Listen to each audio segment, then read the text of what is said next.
Hello dear aspirant, welcome to education with DB sir. और हम Indian school of thoughts पढ़ रहे थे। इससे पहले हमने भारत की वो महान धरोहर, भारत की वो महान थॉट्स जहाँ से जीवन जीने की कला हम सीखते हैं, हमने पहले क्लास में भारत को जाना, भारत के ज्ञान को जाना, इंडियन स्कूल ऑफ थॉट्स कैसे वेस्टर्न स्कूल ऑफ थॉट्स से बहुत ही डिफरेंट है वो भी जाना, सांख्य को जाना, उसके साथ साथ वेदांत को जाना, बुद्धिज़्म को जाना। और आज हम पढ़ेंगे ऐसा एक दर्शन जिसके कोर फिलॉसफी ना केवल भारत में बल्कि सारे विदेशों में भी प्रभाव डाल चुका है, जो कि अहिंसा का, नॉन वायलेंस का सबसे बड़ा प्रोपाउंडर है। जैनिज्म ऐसा एक महान धर्म है, जैनिज्म ऐसा एक विशेष भारतीय धर्म है जो कि बताएगा कि सत्य के कई आयाम होते हैं, मैनी फोल्डनेस की बात करेगा। क्योंकि जब तक सारे पहलुओं को नहीं जान जाते आप सत्य को जान ही नहीं सकते। सत्य को जानना है तो उसके सारे पहलुओं को जानना पड़ेगा। ऐसी एक महान विचारधारा, ऐसी एक महान तत्व को हम इसी वीडियो में पढ़ेंगे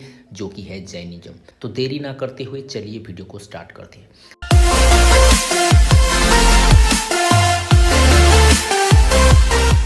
सबसे पहले हम एक कोट से स्टार्ट करेंगे जो कि है स्वयं महात्मा गांधी का। को कहा जाता है अहिंसा के बल पर इन्होंने इतने बड़े देश को फ्रीडम दिलाई, जिनकी अहिंसा नीति से इंस्पायर होके ना जाने कितने देश स्वाधीन हुए हैं। साउथ अफ्रीका जैसे देश, नेल्सन मंडेला इंस्पायर हुए हैं, और भी बहुत सारे लीडर्स हैं जो कि महात्मा गांधी के अहिंसा नीति से इंस्पायर हुए हैं। तो महात्मा गांधी जी का ही कोट लेंगे।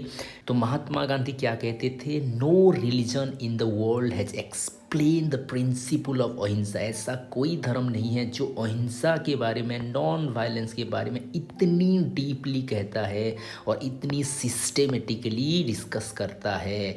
वो है जैनिज्म, वो है जैनिज्म। और ये जैनिज्म क्या करता है? अहिंसा को डीपली समझाता है, सिस्टेमेटिकली समझाता है, लेकिन ये ह्यूमन लाइफ में कैसे एप्लीकेबल होगा, कैसे ह्यूमन लाइफ को प्रभावित करेगा, एक बेटर पोजीशन में ले जाएगा, ये केवल और केवल आप जैनिज्म में ही पाएंगे। इतना गहरी बात करने वाला कौन है?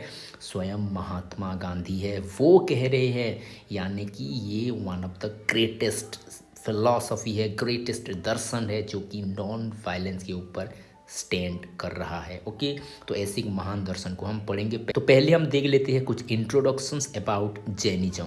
तो जैनिज्म जो वर्ड आ रहा है जैन, तो जैन वर्ड आ रहा है जीन वर्ड से, और जीन वर्ड का मतलब है कंकरर। कंकरर, विजय प्राप्त करने वाला, यानी कि किससे वो विजय पा चुका है? अपनी सारे पैशंस को, सारे डिज़ायर को कंकर कर लिया है, अपनी सारे इंद्रियों को जो जीत लिया है, सारे इच्छाओं को जो जीत लिया है, वही ट्रू में योद्धा है, सबसे बड़ा योद्धा है। और इनको कहा जाता है जीन। ओके, तो ये कैसे पॉसिबल होता है? ये पॉसिबल होता है थ्रू साधनास, थ्रू साधनास। ओके, तो जैनिज्म बिलीव करता है कि देयर आर 24 तीर्थंकरस। तीर्थंकरस को मानते हैं ये 24 तीर्थंकरस। स्टार्ट होते हैं ऋषभ देव से, स्टार्ट होते हैं और आते आते लास्ट में आते हैं वर्धमान महावीर। महावीर हो गए 24 तीर्थंकर, और ऋषभ देव हो गए, आदिनाथ भी कहते हैं, आदिनाथ हो गए फर्स्ट तीर्थंकर। ओके, तो तीर्थंकर की ये बात करेगा। तीर्थंकर का मतलब है जो फेरी मैन को, ये भवसागर को पार कराने वाला है, ट्रांस माइग्रेशन कराने वाला है, तीर्थंकर। ओके, यानी कि ये भव नदी को पार कराने वाला। तीर्थंकर मतलब हो गया फेरी मैन को रिवर एक्रॉस कराने वाला। ओके, तो जैनिज्म एक heterodox Indian school of thoughts है। हमने पहले से भी देखा है कि इंडियन स्कूल ऑफ थॉट्स दो ब्रांच में डिवाइड है।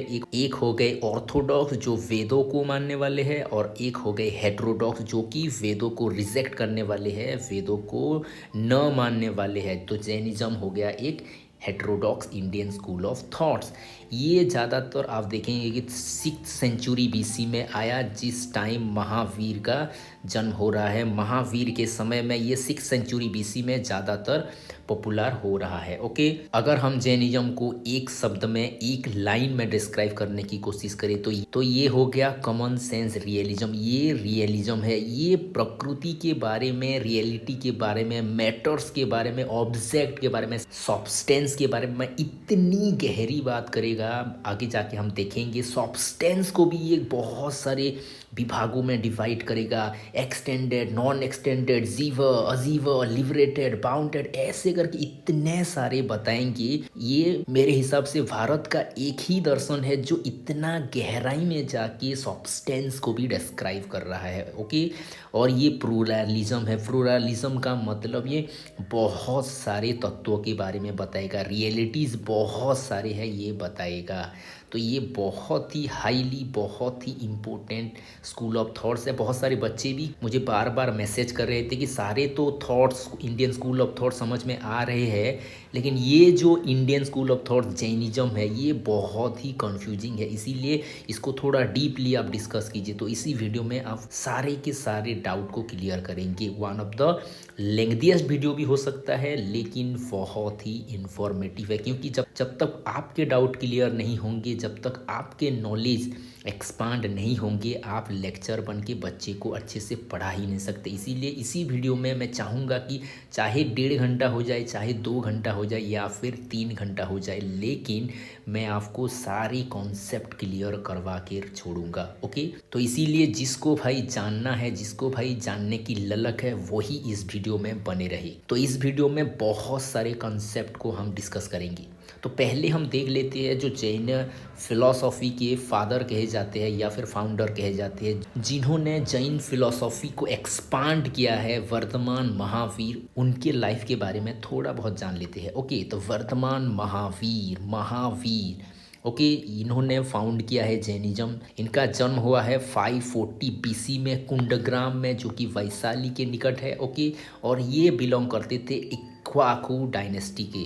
ओके, इक्ष्वाकु राजवंश के ये भी राजकुमार थे, जैसे गौतम बुद्ध थे, ये भी एक राजवंश की राजकुमार थे। Okay, his father was Siddharth and mother was Trishala. Okay, इन्होंने मैरिड किया था यशोदा से, और उनका एक बेटी भी था अनुजा, जिनका नाम बाद में पड़ा प्रियदर्शना। ओके, और प्रियदर्शना जो कि मैरिड किए थे जमाली को, और जमाली हो गए first follower, first disciple of Mahavir. Okay, Mahavir के जो पहले डिसाइपुल है वो हो गए जमाली।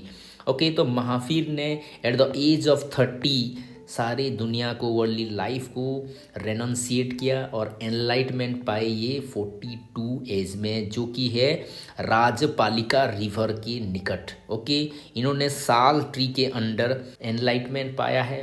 तो बुद्ध कहाँ पाए थे? बुद्ध पाए थे बोधि वृक्ष के नीचे। ओके, बोधि वृक्ष के नीचे। After getting enlightenment, Mahavir Jain gave हज फर्स्ट सेरेमनी पावा में इन्होंने पहला सेरेमनी दिया था। कितने ब्राह्मण को? 11 ब्राह्मण को, 11 ब्राह्मण को उन्होंने दिए थे। और पहले जो काउंसिल हुआ है वो पाटलिपुत्र में हुआ है। पाटलिपुत्र में 2 ही काउंसिल इनके हुए हैं। तो पहला हुआ था पाटलिपुत्र में, और सेकंड जो हुआ था वो हुआ था मथुरा के वल्लभी में। ओके, वल्लभी। एक नाम आप अच्छे से याद कर लो, पावा। ओके, पावा जो नाम है, यहाँ पर फर्स्ट सेरमन भी हो रहा है। पावा में उनका डेथ भी हो रहा है 476 BC में। और पावा से आप 2 जैन काउंसिल भी याद कर सकते हो, पा से पाटलिपुत्र, व से वल्लभी। ओके, पाटलिपुत्र, वल्लभी, पावा नाम से बहुत कुछ आप याद कर सकते हो। ओके, फिर हो गया जैनिज्म आने का कारण क्या है, कॉन्सेप्ट क्या है, कॉज ऑफ ओरिजिन क्या है। ओके, इसका कॉज ऑफ ओरिजिन ज़्यादातर जैसे हम बुद्धिज़्म में देखे थे, यहाँ पर भी वो ही ओरिजिन है, क्योंकि ब्राह्मण का जो डोमिनेंस था, कॉम्प्लेक्स रिचुअल्स था, उसके चलते लोगों में बहुत सारा मतभेद हो गया था, बहुत सारा प्रॉब्लमेटिक सिचुएशन, अराजकता क्रिएट हो चुका था, जिसके चलते अलग एक एक धर्म का डिमांड हो रहा था, अलग एक फ्लेक्सिबल धर्म का डिमांड हो रहा था, और इसके चलते Jainism came into existence. Okay, यहाँ पर वर्ण सिस्टम भी एक बहुत ही बड़ा फैक्टर प्ले कर रहा था, क्योंकि वर्ण प्रथा जो था वो बर्थ के हिसाब से हम ब्राह्मण, क्षत्रिय, वैश्य, शूद्र ऐसे करके हमने बहुत सारे वर्ग बनाए थे, और ऊपर के जो टू हायर क्लास थे उनका डोमिनेंस बहुत ही ज़्यादा था। वो ज़्यादातर सोसाइटी में एंजॉय करते थे, बहुत ही बड़े बड़े प्रिविलेज पाते थे, और बाकी जो दो सोसाइटी रह गए यानी कि वैश्य और शूद्र, वो दोनों बहुत ही निचले तल के माने जाते थे और बहुत ही लो लेवल के माने जाते थे। वो कभी भी लाइफ को एंजॉय कर ही नहीं पाते थे, वो प्रिविलेज पाते ही नहीं थे, जिसके चलते एक नया धर्म का डिमांड हो रहा था। एक नया धर्म के हिसाब से जैनिज्म खड़ा हुआ। ओके, ब्राह्मण के अगेंस्ट क्षत्रियों का भी रिएक्शंस हो गया ये भी। ओके, और इसके साथ साथ एग्रीकल्चरल इकोनॉमिक, जैसे कि हमने बुद्धिज्म में देखा था, एग्रीकल्चर भी एक बहुत ही बड़ा सेक्टर था, क्योंकि जो इंडिया में बहुत सारे गलत रिचुअल्स हो गए थे, बलि प्रथा जैसे बहुत ही नेगेटिव, बहुत ही ब्लाइंड फेथ्स डेवलप हो गए थे, ब्लाइंड कस्टम डेवलप हो गए थे, उसके चलते सैक्रिफाइसेस ऑफ एनिमल बहुत ही वाइड इम्पैक्ट डाल रहा था एग्रीकल्चर को, जिसके चलते अगर एग्रीकल्चर इकोनॉमी को डेवलप करना है तो एनिमल को बचाना पड़ेगा, एनिमल की हस्बेंड्री करना पड़ेगा। इसीलिए ये एनिमल को बचाने के लिए एक अहिंसा के तरफ एक रुख जैनिज्म दिखाता है। ओके, तो इसके चलते ये चार मेन कारण है, जैसे हमने बुद्धिज्म में भी देखा था, ये भी कॉज ऑफ ओरिजिन है। ओके, तो फिर हो गया फंडामेंटल प्रिंसिपल क्या है, किस प्रिंसिपल के आधार पे Jainism is one of the best philosophy या फिर one of the best school of thoughts of India के रूप में हम देख पाएंगे। ये हो गया heterodox Indian school of thought. ये वेदों को रिजेक्ट करने वाले हैं, वेदों को रिजेक्ट करने वाले हैं, और ये सबसे ज़्यादा इंडिविजुअलिस्टिक रिलीजन है। ये तो क्वेश्चंस बहुत बार आया है, 2018 में भी आया था, 2021 में भी आया था। ये सबसे इंडिविजुअलिस्टिक रिलीजन है, ये गॉड में बिलीव ही नहीं करते, गॉड को रिजेक्ट करते हैं। हम जब आगे जाके एपिस्टोमोलॉजी पढ़ेंगे वो बहुत सारे कमेंट देंगे क्यों गॉड एग्जिस्ट नहीं करता है। ओके, तो एपिस्टोमोलॉजी में हम गॉड के रिजेक्शन के बारे में देखेंगे। ओके, लेकिन ये बिलीव करते हैं सोल के बारे में, सोल की एग्जिस्टेंस के बारे में। ओके, तो जो सोल है वो बर्थ लेता है, रीबर्थ लेता है, बर्थ रीबर्थ के साइकिल में आता रहता है, और क्यों आता है इसका कारण वो बताते हैं कर्म के बारे में।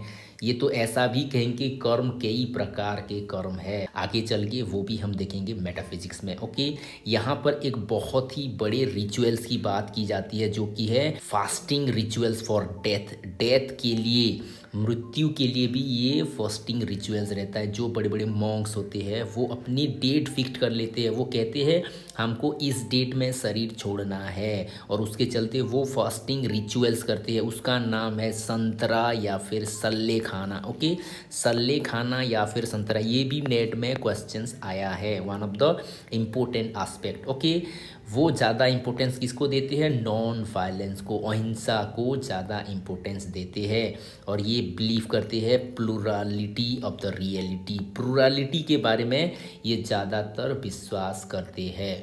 आगे चल के हम देखेंगे कि कौन कौन सी प्लूरालिटी है, बहुत सारे सब्सटेंस के बारे में बताएंगे, जीव अजीव, जीव के बारे में बहुत प्रकार के बताएंगे, अजीब के बारे में बहुत प्रकार बताएंगे, इसीलिए मल्टीप्लिसिटी ये देखेंगे हम मेटाफिजिक्स में। Okay, they believe that truth has many fold, ये सबसे गहरा इंपॉर्टेंट कॉन्सेप्ट है जैनिज्म में। जैनिज्म, अगर कोई पूछे कि जैनिज्म को एक ही शब्द में डिस्क्राइब करना है, इसका एक इम्पोर्टेंट कॉन्सेप्ट को डिस्क्राइब करना है, तो मैं इसको कहूँगा ये है सबसे यूनिक फीचर्स ऑफ जैनिज्म। स्यादवाद इसको कहा जाता है, स्यादवाद ये कहेगा कि ट्रूथ हैज़ मैनी फोल्ड। आपके प्रोस्पेक्टिव्स में ट्रूथ अलग हो सकता है, मेरे प्रोस्पेक्टिव्स में ट्रूथ अलग हो सकता है, और एक के प्रोस्पेक्टिव्स में ट्रूथ अलग हो सकता है, या फिर हम ऐसे कह सकते ट्रूथ हैज़ मैनी फोल्ड, यानी कि सत्य के कई सारे पहलू हो सकते हैं, सत्य के कई सारे आयाम हो सकते हैं। जब तक सारे आयाम को न जान लो तब तक पूरे सच्चाई को जान लेना कहना ये मूर्खता है, ये कहना है जैनिज्म का। ये बहुत ही गहरा तत्व है, बहुत ही गहरा। जब हम आगे चल के देखेंगे कि 5 अंधों की कहानी क्या है, वो सारे में डिस्कस करेंगे। ओके, द प्रीचेस 5 ग्रेट, वो 5 महाव्रत के बारे में ये बताते हैं, हम डिसिप्लिन में इसको देखेंगे।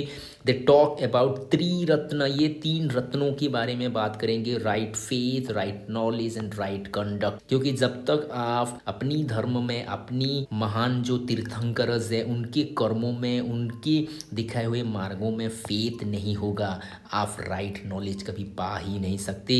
अगर राइट नॉलेज को पाना है तो आपको फेथ के साथ साथ राइट कॉन्डक्ट को भी एक्वायर करना पड़ेगा, सो दैट आप राइट नॉलेज पाओगे, आप लिबरेशन की तरफ जाओगे। ओके, फिर जैनिज्म बाद में क्या होगा, जैनिज्म 2 सेक्ट में डिवाइड हो जाएगा, जिसको हम कहेंगे श्वेतांबर और दिगंबर। ये भी हम लास्ट में देखेंगे कि श्वेतांबर का क्या क्या ट्रेडिशन है, दिगंबर का क्या क्या ट्रेडिशन है, ये दोनों कैसे डिफरेंट है और कैसे सिमिलैरिटी भी दोनों में है, ये भी सारा कुछ हम लास्ट में देखेंगे। ओके, तो पहले हम देख लेते हैं मेटाफिजिक्स, वो गहरे तत्व, वो गहरे आइडियोलॉजी जिसको लेके जैनिज्म बन रहा है। ओके, तो जैन मेटाफिजिक्स क्या कहता है? जैन मेटाफिजिक्स कहता है कि जो भी ऑब्जेक्ट हम देख रहे हैं या फिर जान रहे हैं, उनके अनन्यूमरेबल कैरेक्टर्स है, अनंत कैरेक्टर है। इसको उनके भाषा में कहते हैं अनंत धर्म काम वास्तु। इसका मतलब हो गया सभी ऑब्जेक्ट के बहुत सारे कैरेक्टर्स होते हैं। जब तक हम सभी कैरेक्टर्स को नहीं जान लेते, हम कभी कह नहीं सकते कि हम ऑब्जेक्ट को जानते हैं।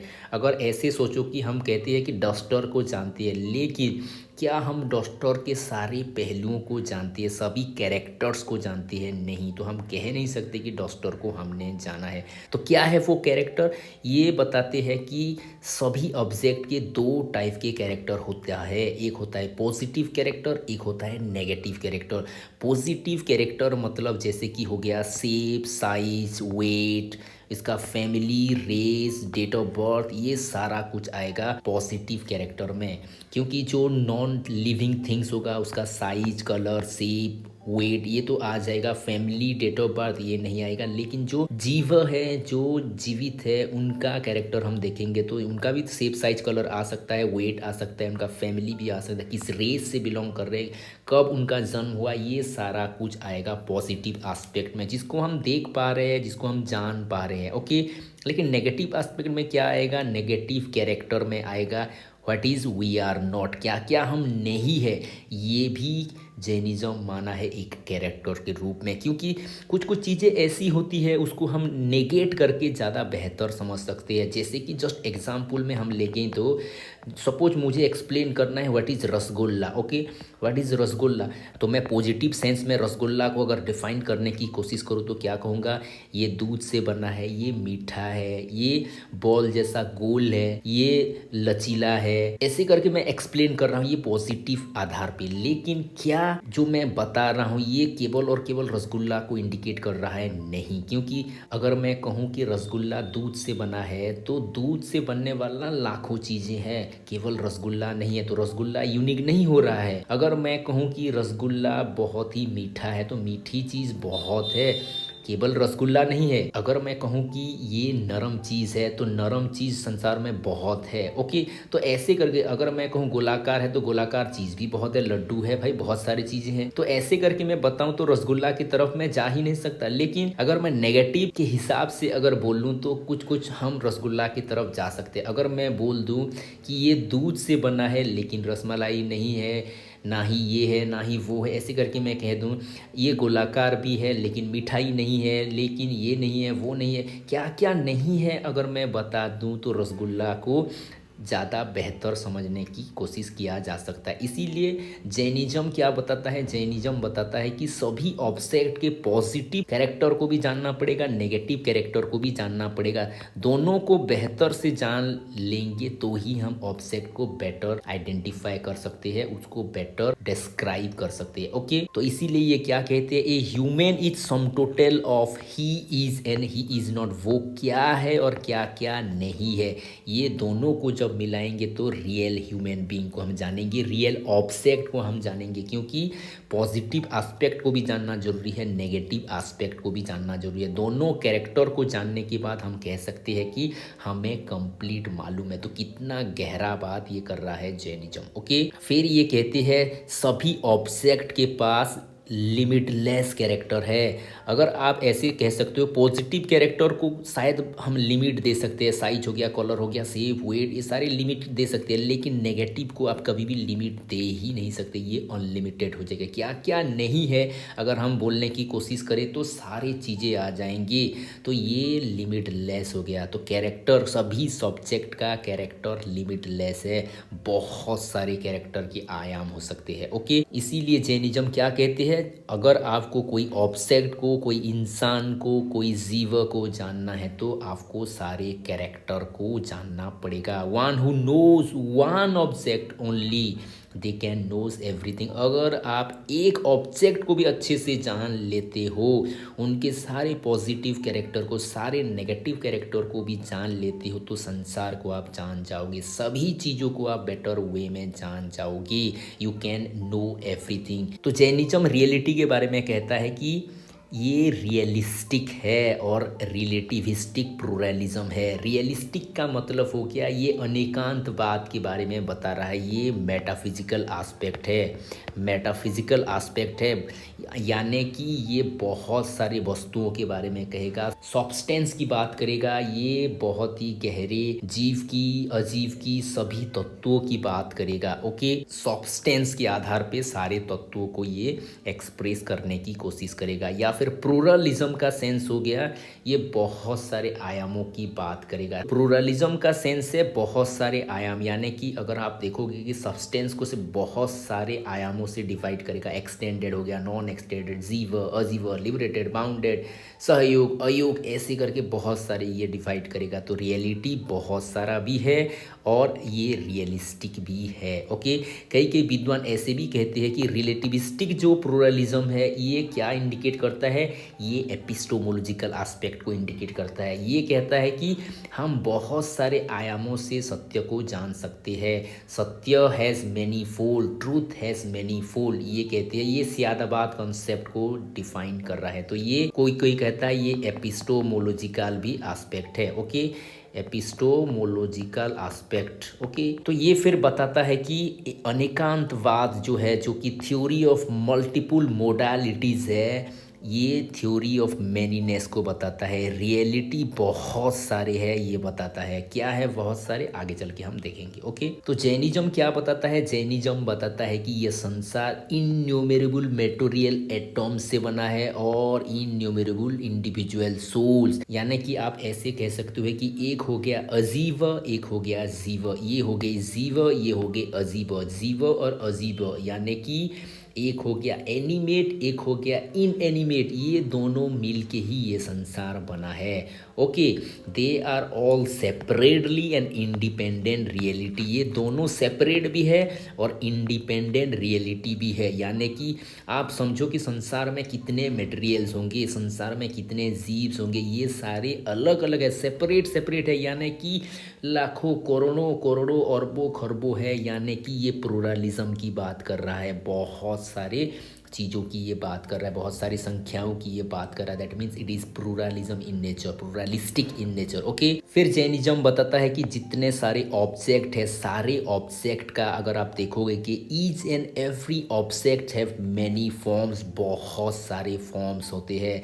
जैसे हम सिंपल एग्जाम्पल में लेंगे तो प्लास्टिक को लेके हम कितने सारे चीज़ें बना रहे हैं, तो वो प्लास्टिक का बहुत सारे फॉर्म्स को वो बता रहे हैं, मैनी फोल्डनेस के बारे में वो बता रहा है। इन टर्म ऑफ कलर वो अलग अलग हो जाएंगे, in term of shape, in term of size, in term of other aspect, they are all different. या कि ऐसे हम कह सकते हैं ऑब्जेक्ट हैव मैनी फोल्ड या फिर मल्टी फॉर्म्स, इसको कहा जाता है अनेकांत। ओके, फिर जैनिज्म क्या विश्वास करता है, जैनिज्म बिलीव करता है कि जितने भी सारे ऑब्जेक्ट्स है इन सभी का इनफानाइट नंबर ऑफ मोड्स है, मोड्स यानी कि मोडल कैरेक्टरिस्टिक्स है, मॉडल कैरेक्टरिस्टिक्स है। सपोज ऐसे करके हम समझ सकते हैं ये एक ऑब्जेक्ट है, इसका एक कैरेक्टरिस्टिक्स है ए, इसका है बी, फिर होगा सी, फिर होगा डी, फिर होगा ई, फिर होगा एफ, ऐसे करके बहुत सारे कैरेक्टरिस्टिक्स है। तो जो बंदा इसको देखेगा ये ऑब्जेक्ट को ये डिफाइन करेगा ए की तरफ से। एक कोई बंदा बी की तरफ से देख रहा है तो क्या कहेगा ये बी है,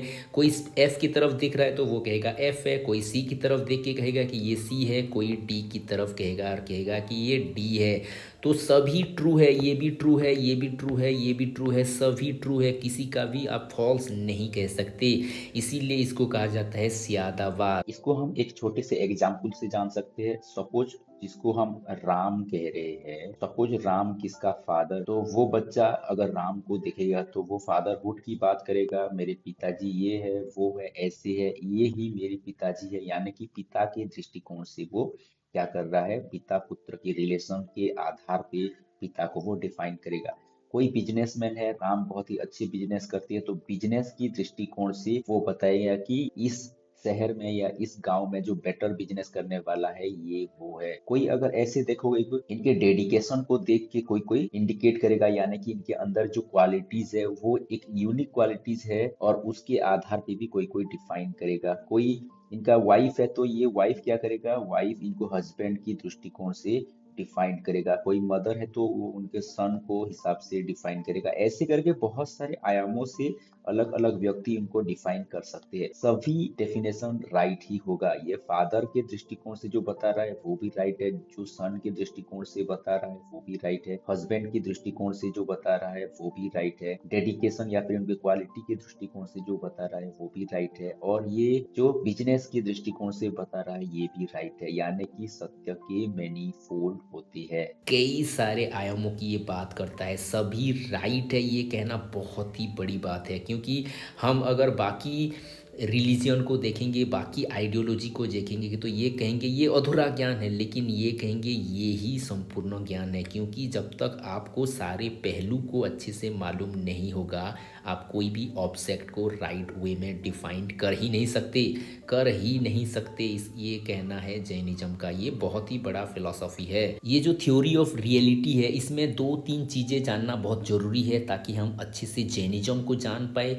ये जो डॉक्ट्रिन की बात कर रहा है, डॉक्ट्रिन ऑफ मल्टीपल मोडेलिटीज़ के बारे में, कई आयामों के बारे में, ये आयाम क्यों जानना ज़रूरी है, जैनिज्म क्यों इसमें ज़्यादा फोकस कर रहा है। ज़्यादातर आप देखेंगे कि इसका थ्री पर्पस जैनिज्म में बताया गया है, three purposes of multiple modalities. Okay, modalities के बारे में ये जो बता रहा है इसका तीन पर्पस है। ये बताते हैं कि जितने भी सारे धर्म होते हैं एक ऑब्जेक्ट को वो क्या करते हैं, वन एंगल में देखते हैं, एक प्रोस्पेक्ट्स में देखते हैं। लेकिन जैनिज्म जो है ना, जैनिज्म ये बहुत सारे मल्टीपल प्रोस्पेक्ट्स में देखता है, मल्टीपल एंगल में देखने की कोशिश करता है, सो दैट सच्चाई को ये बेहतर ढंग से देख पाए। इसीलिए ये पहला हो गया, पहला पर्पस। क्योंकि अगर आपको सच्चाई को जानना है तो सभी एस्पेक्ट को जानना पड़ेगा। जज क्या करता है, सभी की बातें सुनता है और उसके जरिए ही वो राइट तक पहुंचता है। अगर एक बंदे की अगर बातें सुन ले और जजमेंट दे दे तो वो राइट जजमेंट नहीं होगा। सभी आयामों को जानने के बाद ही हम राइट डिसीजन दे सकते हैं। इसीलिए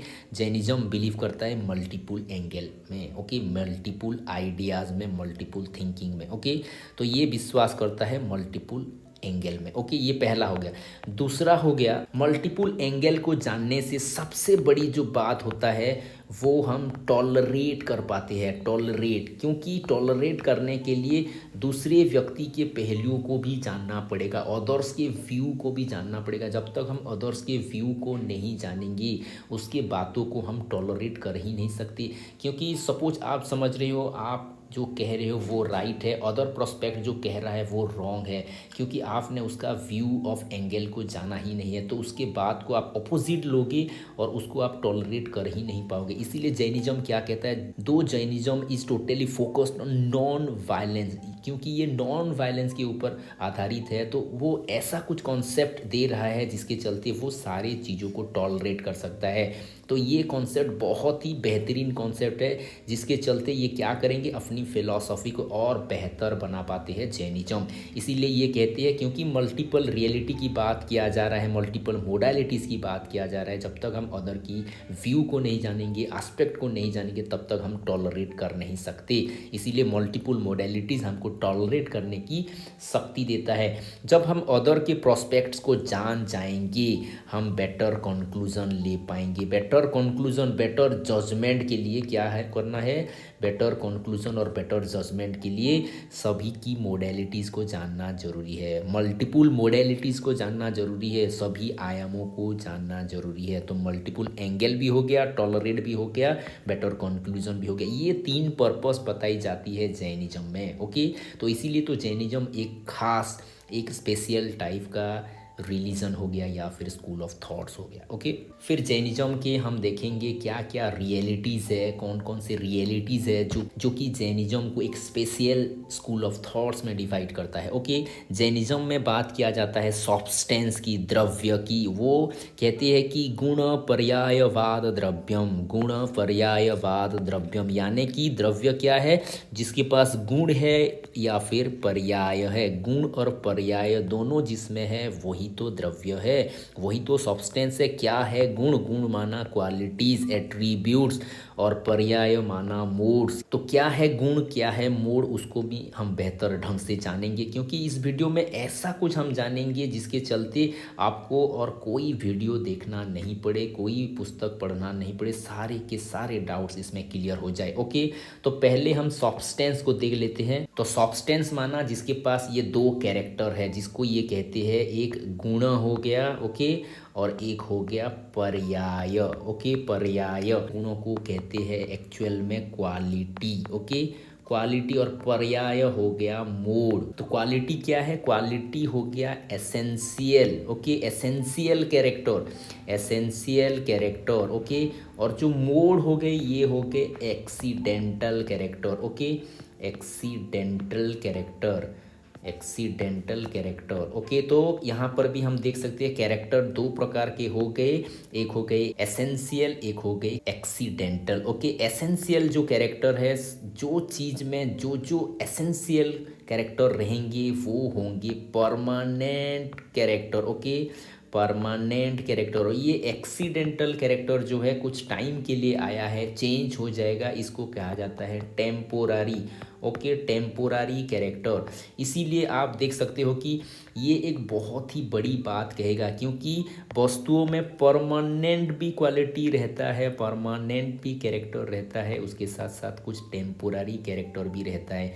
ये देखो कितना एक बड़ी बात है, यानी कि वस्तु परमानेंट भी है, टेम्पोरारी भी है, ये दोनों क्वालिटी को पोजेस करने वाला है। ये कंट्रोवर्शियल जैसा लग रहा है, ये दोनों विरोधाभास जैसा लग रहा है, लेकिन यही सत्य है। हम में कुछ ऐसी क्वालिटी है जो कि परमानेंट है, सभी टाइम रहेगा, हम जब तक है तब तक रहेगा। लेकिन बीच बीच में कुछ क्वालिटीज ऐसे भी आते हैं जो कि कुछ टाइम के लिए आते हैं, फिर चले जाते हैं। इसीलिए इसको कहा जाता है come and go type, come and go type. Okay, आया और चला गया। जैसे आप ऐसे समझो कि कोई फिल्म स्टार आ गया, उसका स्टाइल को देख के हमने स्टाइल कॉपी कर दिया, फिर बाद में कोई और आ गया, उसको देख के फिर कुछ कॉपी किया। तो ये क्या हो रहा है, ये क्वालिटी आ रहा है, जा रहा है। हेयर स्टाइल देख के आ रहा है, जा रहा है। तेरे नाम कोट किया, गजनी कोट किया, ये क्या है, आ रहा है, जा रहा है। ओके, ऐसे कैरेक्टर को कहा जाता है एक्सीडेंटल कैरेक्टर। लेकिन कुछ कैरेक्टर ऐसा है जो परमानेंट है, ये ऑलवेज प्रेजेंट होगा, ऑलवेज प्रेजेंट होगा हमारे लास्ट तक, हमारे मरने तक, वो वस्तु की ख़त्म होने तक रहेगा। इसीलिए उसको कहा जा रहा है परमानेंट कैरेक्टर या फिर एसेंशियल कैरेक्टर। तो ये क्या बता रहा है, ये बता रहा है कि चेंज इज़ द रियलिटी। ये चेंज के बारे में बता रहा है, change is the reality. Okay, change is the reality. और ये किसको बता रहा है, ये बता रहा है एवरीथिंग इज़ परमानेंट। ये परमानेंस के बारे में बता रहा है, परमानेंस। ओके, तो यहाँ से क्या पता चल रहा है, चेंज इज़ द रियलिटी। ये कौन बताते थे, बुद्धिज़्म बताते थे भाई, बुद्धिज़्म। ये हो गया बुद्धिज्म का मोमेंटरीनेस, क्षणिक बात को ये बता रहे। परमानेंस, एको ब्रह्म द्वितीय नास्ति, ये क्या बता रहे हैं, एक ही ब्रह्म है, ओनली एक, सर्वखल विद ब्रह्म, सभी में वही ब्रह्म ही है, वही परमानेंट है, वही सत है, वही सदाशिव है। ये कॉन्सेप्ट किसका है, वेदांत का है। आप यहाँ पर देखो वेदांत कॉन्सेप्ट, बुद्धिज्म कॉन्सेप्ट, ये दोनों को जोड़ के कौन बन रहा है, जैनिज्म बन रहा है। इसीलिए तो ये खास है, इसीलिए तो ये बहुत ही बेहतरीन है। ओके, तो परमानेंस से क्या आएगा, परमानेंस से आएगा परमानेंसी या फिर अनचेंजेबल एसेंस, इसको कहा जाएगा अनचेंजेबल एसेंस। ओके, और ये क्या है, चेंज में दो एस्पेक्ट आएंगे जिसको हम कहेंगे, चेंज में प्रोडक्शन होगा और डिस्ट्रक्शन होगा। ओके, प्रोडक्शन एंड डिस्ट्रक्शन, तो ऐसे हम बता सकते हैं कि यहाँ से एक आयाम आ रहा है परमानेंस का, यहाँ से दो आयाम आ रहे हैं, क्योंकि ये चेंज हो रहा है तो कुछ नया इजाद हो रहा है, और या फिर उसका डिस्ट्रक्शन हो रहा है। ये परमानेंस है, ये प्रोडक्शन है, ये डिस्ट्रक्शन है। ये तीनों को लेके जैनिज्म क्या बताता है, 3 फैक्टर्स ऑफ रियलिटी। ये हो गए 3 फैक्टर्स ऑफ रियलिटी। तो रियलिटी का कितना फैक्टर है, 3 फैक्टर है। तो ये क्या बता रहा है, 3 फैक्टर ऑफ रियलिटी के बारे में बता रहा है। तो क्या है वो 3 फैक्टर, एक हो गया परमानेंस, एक हो गया प्रोडक्शन, एक हो गया डिस्ट्रक्शन। ये तीनों गुण एक ही सब्सटेंस में, एक ही ऑब्जेक्ट में रहता ही रहता है। ओके, तो ये हो गया सब्सटेंस के बारे में। तो ये जो सारा लिखा गया है, जो हमने डिस्कस किया, उसी का ही जिस्ट है। कैरेक्टर कितने प्रकार के होते हैं, 2 प्रकार के, एसेंशियल और एक्सीडेंटल। ओके, एसेंशियल कैरेक्टर क्या है, ये सब्सटेंस में परमानेंटली रहते हैं, हरदम रहते हैं, जब तक वो सब्सटेंस है उसी समय तक रहेगा। इसके बिना सब्सटेंस कभी भी अस्तित्व में ही नहीं आएगा। Substance will cease to be what it is, क्योंकि एसेंशियल कैरेक्टर नहीं होगा तो सब्सटेंस की कल्पना हम कर ही नहीं सकते। सोल का जैसे एसेंशियल कैरेक्टर हो गया कॉन्शियसनेस, अगर सोल में कॉन्शियसनेस नहीं है तो सोल की हम कल्पना कर ही नहीं सकते। जैसे कि चीनी का एक एसेंशियल कैरेक्टर क्या हो गया, मिठास, मिठास नहीं है तो चीनी को आप चीनी कह ही नहीं सकते, कोई अलग चीज़ हो जाएगा। ओके, तो एसेंशियल कैरेक्टर उसमें हरदम रहेगा ही रहेगा। तो एक्सीडेंटल कैरेक्टर आता है और जाता है, गो एंड कम, और ये क्या करता है, एक आता है तो दूसरा फिर जाता है, दूसरा आता है तो एक जाता है, ये सक्सीड वन अनदर ऐसे करके जाएगा। क्योंकि आप यहाँ पर एग्जाम्पल भी देख सकते हो, जैसे जैनिज्म एक्सप्लेन करता है, कोई डिज़ायर आया, अभी आया, फिर डिज़ायर चला गया और अदर डिज़ायर आया, ये क्या होगा, आ रहा है जा रहा है, आ रहा है जा रहा है। ओके, फिर कुछ कुछ ऐसा भी होगा, एक डोमिनेट करेगा दूसरे को। अगर आपको पेन हो रहा है, अभी प्लेजर आ गया तो प्लेजर पेन को डोमिनेट कर देगा, या फिर आप खुशी में हो यानी कि कोई दुख आ गया तो दुख प्लेजर को डोमिनेट कर देगा। ये एक दूसरे को डोमिनेट करते भी है, एक दूसरे को सक्सीड भी करते हैं। ओके, तो जैन फिलॉसफी क्या बता रहा है, परमानेंस के बारे में भी बता रहा है और ये चेंज के बारे में भी बता रहा है। ये दोनों क्वालिटी सभी सब्सटेंस में रहती है, जैसे कि हमने पहले भी डिस्कस कर दिया है, क्योंकि एसेंशियल क्वालिटी भी है परमानेंस, और चेंज क्वालिटी यानी कि एक्सीडेंटल कैरेक्टर भी उसमें है। ओके, फिर जैनिज्म क्या बताता है, जैनिज्म बताता है कि सारे सब्सटेंस रियल भी है, और ये जो रियलिटी है इसका 3 फैक्टर्स है, जैसे कि हमने डिस्कस किया, परमानेंस हो गया, प्रोडक्शन हो गया, डिस्ट्रक्शन हो गया। इसको कहा जाता है उत्पाद व्यय द्रव्य समुक्तम सत। ओके, उत्पाद व्यय द्रव्य समुक्तम सत, ये जैनिज्म के लैंग्वेज में बताया जा रहा है। ओके, क्यों जैनिज्म को one of the greatest religion, one of the greatest realism बताया जा रहा है, क्योंकि ये सब्सटेंस की बहुत ही गहरी लेवल की बात करेगा, ये सब्सटेंस को भी डिवाइड करेगा। देखो सब्सटेंस कितने प्रकार के हो गए, 2 प्रकार के हो गए, एक हो गए एक्सटेंडेड, एक हो गए नॉन एक्सटेंडेड। तो इसको भी हम थोड़ा अच्छे से जान लेते हैं। सब्सटेंस, ओके, सब्सटेंस जो हो गया ये 2 प्रकार के हो गए। ओके, 2 प्रकार के, एक हो गया एक्सटेंडेड, एक्सटेंडेड इसको कहा जाता है अस्थि काया, एक्सटेंडेड का मतलब हो गया अस्थि काया। ओके, दूसरा हो गया नॉन एक्सटेंडेड, नॉन एक्सटेंडेड यानी कि अनास्थि काया, काया का मतलब हो गया बॉडी, जो बॉडी लेता है वो हो गया एक्सटेंडेड, जिसका बॉडी नहीं है वो हो गया अनास्थि काया यानी कि non extended. Okay, those who have no body. अनास्ति काया एक ही है जिसको कहा जाता है टाइम या फिर काल। काल ही एक है जिसके पास बॉडी नहीं है या फिर जो बॉडी पोजेस ही नहीं करता। लेकिन एक्सटेंडेड को भी डिवाइड किया गया है दो में। ओके, एक हो गया एनिमेट जिसको हम कह सकते हैं जीव या फिर एनिमेट। ओके, और दूसरा हो गया अजीव, अजीव जिसको कहते हैं इनएनिमेट। Okay, inanimate. ये जीवों को भी डिवाइड किया गया है। जीवों को डिवाइड करते हैं लिबरेटेड, लिबरेटेड या फिर मुक्त, और दूसरे को कहा जाता है बाउंडेड या फिर इसको कहा जाता है बद्ध। ओके, लिबरेटेड ये बताते हैं, लिबरेटेड फिर दो प्रकार के होते हैं।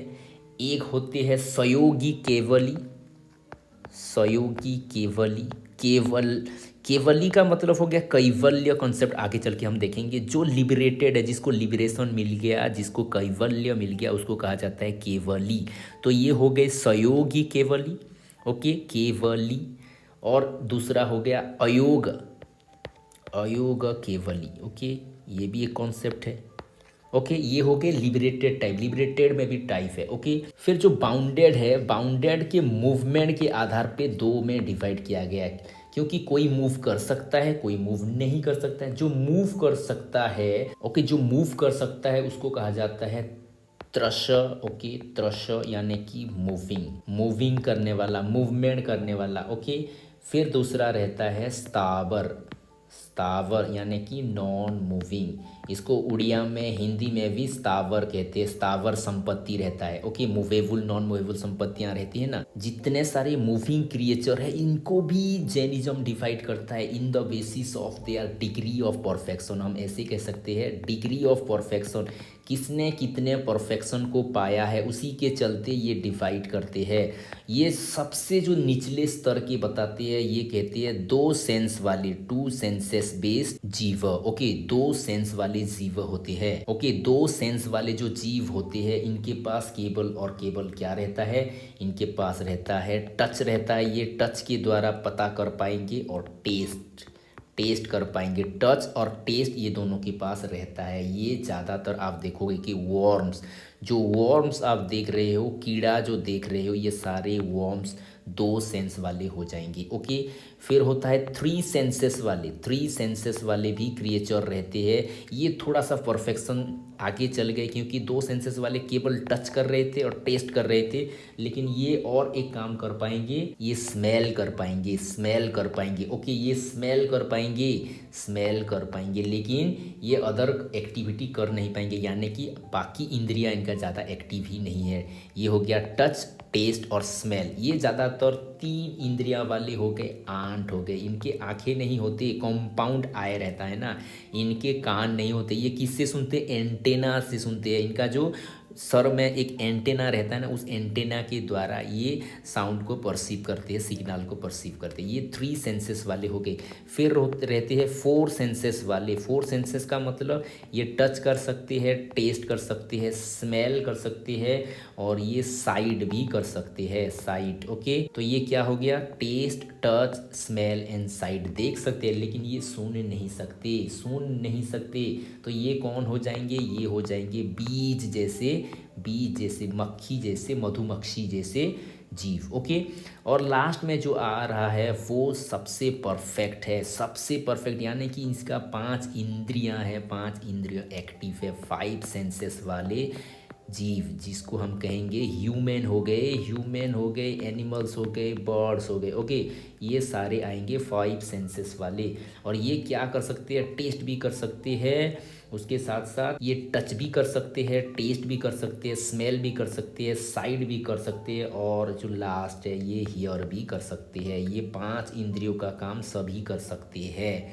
तो ये हो गए सबसे हाईएस्ट। ये क्या है, डिग्री ऑफ परफेक्शन के आधार पे डिवाइड कर रहा है। कौन डिवाइड कर रहा है, जैनिज्म डिवाइड कर रहा है। बहुत ही कॉम्प्रिहेंसिव आइडिया देता है जैनिज्म। तो ये हो गया मूविंग के बारे में। फिर नॉन मूविंग के बारे में भी थोड़ा जान लेते हैं। नॉन मूविंग यानी कि ये इम्परफेक्ट काइंड ऑफ बॉडीज़ होगा इनका, इम्परफेक्ट बॉडीज़। ओके, क्योंकि आप देखो ये जो त्रसा है मूविंग वाले हैं, इनका कुछ ना कुछ बॉडी का एक राइट स्ट्रक्चर है। आप एक बीज को देख रहे हो, इंसान को देख रहे हो, एनिमल को देख रहे हो, इनका एक परफेक्ट बॉडीज़ है। लेकिन ये जो नॉन मूविंग वाले हैं, ये इम्परफेक्ट बॉडीज़ इनके पास होता है। ओके, इम्परफेक्ट बॉडीज़, इनका कोई सेफ साइज ऐसे नहीं होता, कोई भी आकार के ये हो सकते हैं। ये ज़्यादातर मेड ऑफ होंगे किसके सहारे, अर्थ के सहारे हो सकते हैं। मिट्टी से बन सकते हैं, वाटर से बन सकते हैं, या फिर फायर से बन सकते हैं, एयर से बन सकते हैं, या फिर प्लांट से बन सकते हैं। ये 5 एलिमेंट से बनने वाली चीज़ है। ओके, और जैनिज्म सबसे बड़ी गहरी बात करता है, इनका भी सेंस होता है। ये सबसे बेहतरीन बात है, ये सबसे न्यू फीचर्स है। ये कहते हैं इनके पास भी एक इंद्रिय होता है, जो होता है टच। टेस्ट कर सकते हैं ना, सी कर सकते हैं ना, हियर कर सकते हैं ना ही स्मेल कर सकते हैं। केवल और केवल स्पर्श का ये अनुभव करेंगे, टच का अनुभव करेंगे। ओके, इसके चलते आप एक्सप्लेन कर पाओगे प्लांट को। टच का ये अनुभव करते हैं। अगर आप किसी सेंसिटिव प्लांट को टच कर दो, जुई मुई जैसे पेड़ रहता है, वो टच को फील करेंगे, लेकिन आपके साउंड को वो सुन नहीं पाएंगे, आपको वो देख नहीं पाएंगे। या तो इनका एक ही इंद्रियां कार्यत है, वो हो गया टच यानी कि स्पर्श। ओके, तो ये हो गया स्थावर का यानी कि नॉन मूविंग का। अजीवा को, ओके, अजीवा को देख लेते हैं। ओके, तो हम अजीवा को भी जान लेते हैं। जैनिज्म अजीबों को 4 कैटेगरी में डिवाइड करता है। ये हो गया धर्म, ओके, दूसरा हो गया अधर्म, तीसरा हो गया आकाश, और चौथा हो गया पुद्गल। ओके, तो ये धर्म और अधर्म जो है ना, ये हम जो यूज करते हैं, धर्म का मतलब हो गया मेरिट हो गया, ये अधर्म का मतलब हो गया डीमेरिट। ऐसा नहीं है, पाप और पुण्य जैसे हम यूज करते हैं ना, ऐसा नहीं है। ओके, जैनिज्म में अगर मेरिट को आप देखोगे, वो मेरिट को कहते हैं पुण्य, और डीमेरिट को कहते हैं पाप। ओके, डीमेरिट को वो कहते हैं पाप। पाप और पुण्य से वो धर्म अधर्म को डिफाइन करते हैं। लेकिन इनके लिए धर्म शब्द का मतलब कुछ और है, अधर्म शब्द का मतलब कुछ और है। धर्म का मतलब हो गया ये मीडियम ऑफ मूवमेंट है, मीडियम ऑफ मूवमेंट, इसको आप कह सकते हो medium of movement. Medium of movement का मतलब हो गया कुछ मीडियम चाहिए मूवमेंट के लिए। जैसे फिश अगर तैर पा रहा है तो क्यों तैर पा रहा है, देयर इज वाटर, वाटर है, वाटर एक मीडियम की तरह बिहेव कर रहा है। Through that medium a fish can move, इसीलिए वाटर को कहेंगे, तो वाटर को कहा जाएगा this is the medium of movement. Water है तभी मूवमेंट हो पा रहा है। ये हो गया धर्म। ओके, इसीलिए वो क्या बताएंगे, वो बताएंगे कि मूवमेंट ऑफ सोल, सोल के लिए भी या फिर कोई मटेरियल भी जो संसार में है, ये दोनों के मूवमेंट के लिए भी कुछ ना कुछ एक्सिलरी कंडीशन चाहिए ही चाहिए। Without home it can not move, इसके बिना ये मूव हो ही नहीं सकता। It is impossible, it is impossible. Okay, तो धर्म क्या हो गया, धर्म हो गया मूवमेंट का मीडियम। ओके, लेकिन अधर्म क्या हो गया, प्रिंसिपल ऑफ रेस्ट, यानी कि अगर आप ऐसे कह सकते हो कि कोई मैन थका हारा आ रहा है, वो एक ट्री के नीचे बैठ रहा है, उसके चलते उसको नींद आ गई। क्यों नींद आ गई, क्योंकि जो ट्री का जो छाँव है, वो छाँव उसे ठंडक दे रहा है, यानी कि ये छाँव ही क्या है, ये छाँव रेस्ट दे रहा है। ये रेस्ट ही अधर्म का प्रतीक है। अधर्म के बिना क्या होता, अधर्म के बिना वस्तु मूवमेंट में ही रहता, मोशन में ही रहता, और बहुत ही प्रॉब्लमेटिक हो जाता।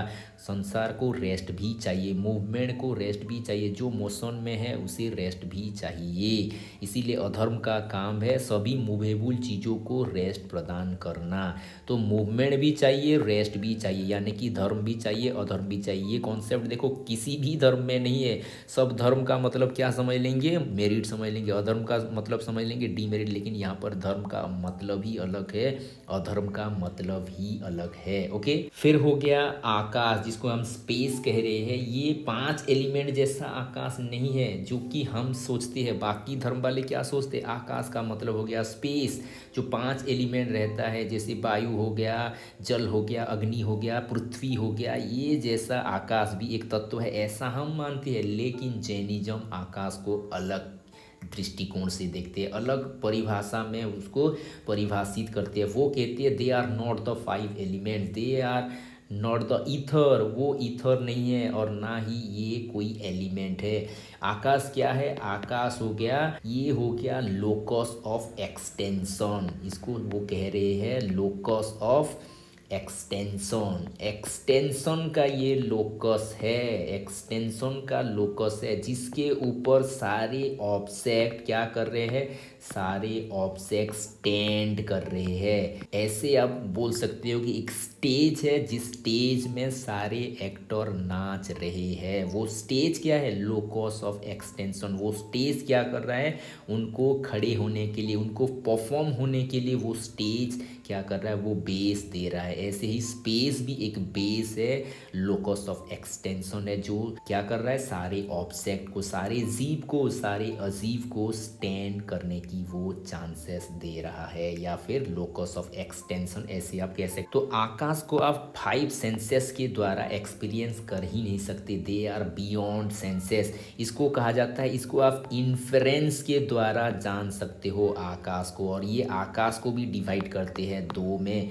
एक हो गया लोकाकाश, ओके, लोकाकाश, और एक हो गया अलोकाकाश, अलोकाकाश। ये लोकाकाश मतलब लोक से जिसमें लिविंग और नॉन लिविंग सारे आ रहे हैं, वो हो गए लोकाकाश। और ये जो अलोकाकाश है, ये महाशून्य है, ये सारे जीव अजीब से भिन्न है, सभी से जो पार है, वो हो गया अलोकाकाश, ये कहना है जैनिज्म का। फिर लास्ट कॉन्सेप्ट जो है वो है पुद्गल। ओके, पुद्गल के बारे में भी हम थोड़ा देख लेते हैं। पुद्गल के बारे में जैनिज्म कहता है पुर्ययन्ति गलन्ति च। ओके, तो पुर्यंती भी होगा और गलंती भी होगा। पुर्यंती का मतलब हो गया, ये क्या बता रहा है, ये बता रहा है जो इंटीग्रेट हो सकता है, इंटीग्रेट। और गलंती का मतलब हो गया disintegrate, disintegrate. That means that which is liable to integrate and disintegrate is called as पुद्गल। इंटीग्रेट एंड डिसइंटीग्रेट, इंटीग्रेट भी होगा, डिसइंटीग्रेट भी होगा। इंटीग्रेट का मतलब हो गया कॉम्बाइंस होके छोटे छोटे चीज कॉम्बाइन होके बहुत बड़ी चीज में कन्वर्ट होगा, ये हो गया इंटीग्रेट। इंटीग्रेट छोटे छोटे पानी बूंदों को लेके ये समुद्र होगा, ये हो गया इंटीग्रेट। या फिर ये सभी पार्टिकल को खंड खंड करते करते करते करते दुनिया की सबसे स्मॉलेस्ट पार्टिकल एटॉम्स की भी बात करेगा, यानी कि इंटीग्रेट भी हो रहा है, डिसइंटीग्रेट भी हो रहा है।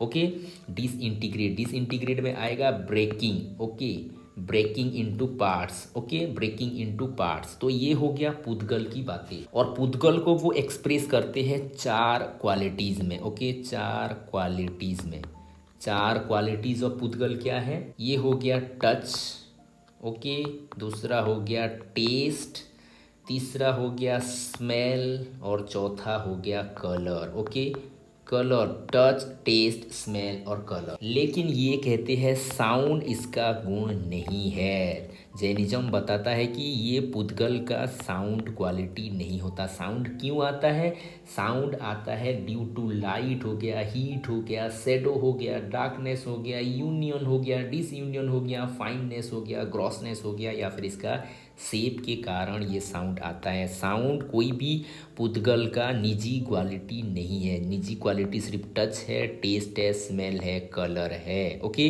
तो ये 4 क्वालिटीज़ की बात करता है। फिर लास्ट में जो रह गया वो हो गया टाइम। टाइम के बारे में भी थोड़ा बहुत जान लेते हैं। टाइम जो है ये नॉन एक्सटेंडेड है, ये एक्सटेंड होता ही नहीं है, ये अनास्ति काया है, इसका कोई शरीर नहीं होता। तो टाइम को जैनिज्म कैसे एक्सप्लेन करते हैं, अगर आप कोई भी सिस्टम को आप देखोगे, एक मैंगो है, ओके, मैंगो जो देख रहे हो आप, क्या हो रहा है, कच्चा है। ओके, तो मैंगो अभी क्या है, मैंगो अभी ग्रीन है, ओके, फिर बाद में क्या हो रहा है, ये राइप हो रहा है। ओके, तो ये जो ग्रीन से राइप हो रहा है, इसके जो बीच में डिफरेंस हो रहा है, इसको कैसे आप एक्सप्लेन करोगे? ये क्या कहता है, जैनिज्म कहता है ये जो गैप हुआ है ग्रीन से राइप का, ये है टाइम। टाइम कॉन्सेप्ट है, तभी तो ये इतने टाइम में ग्रीन से राइप हो रहा है, मैंगो पक रहा है। ऐसे करके टाइम को इन्होंने एक्सप्लेन किया है। टाइम वो स्थिति है या फिर एक चीज़ से जो दूसरे चीज़ में कन्वर्ट हो रहा है, जो व्यवधान में कन्वर्ट हो रहा है, वो व्यवधान ही टाइम है। ऐसे मानना है किसका?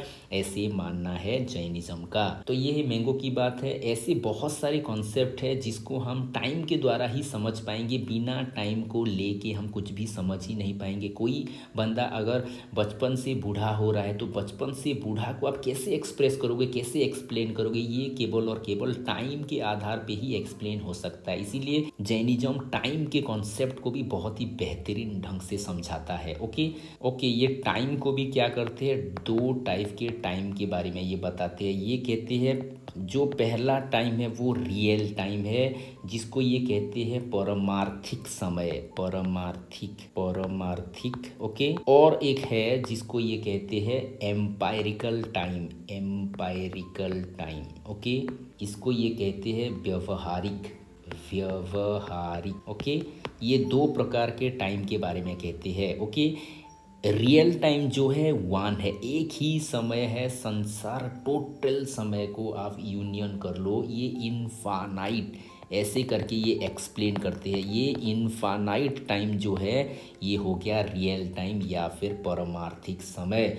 इसको कहा जाता है, ये वन है, ये इंडिविजुअल है। ओके, इसको आप डिवाइड कर ही नहीं सकते, एक ही टाइम है। लेकिन इसको आप एक्सप्लेन कैसे करोगे? इसको एक्सप्लेन करने के लिए एम्पायरिकल टाइम की ज़रूरत पड़ती है, जिसको हम कहते हैं व्यवहारिक। इसको हम पार्ट में डिवाइड कर सकते हैं। एक दिन जो बता रहे हैं, 1 डे, 1 वीक या फिर 1 आवर, जो ये बता रहे हैं क्या कर रहे हैं, ये बड़े टाइम जो है परमार्थिक समय जो है, इसको हम डिवाइड करके, इसको हम ब्रेक करके, इसको हम पीसेस करके हम एक्सप्लेन कर रहे हैं। क्योंकि इतने सारे समय कोई जीव तो रहेगा ही नहीं, क्योंकि हमारा जो टाइम रहता है बहुत ही लिमिटेड रहता है। हम 10 साल के, 30 साल के या फिर 100 साल के रह सकती है। तो 100 साल बोल दिया, माना ये क्या हो गया, ये एम्पायरिकल टाइम हो गया, ये व्यवहारिक टाइम हो गया। व्यवहारिक टाइम को बनाना पड़ेगा, नहीं कर पाओगे तो उसको एक्सप्लेन कर नहीं पाओगे। तो परमार्थिक टाइम क्या हो गया है, परमार्थिक टाइम या फिर एम्पायरिकल टाइम वो टाइम है जो कि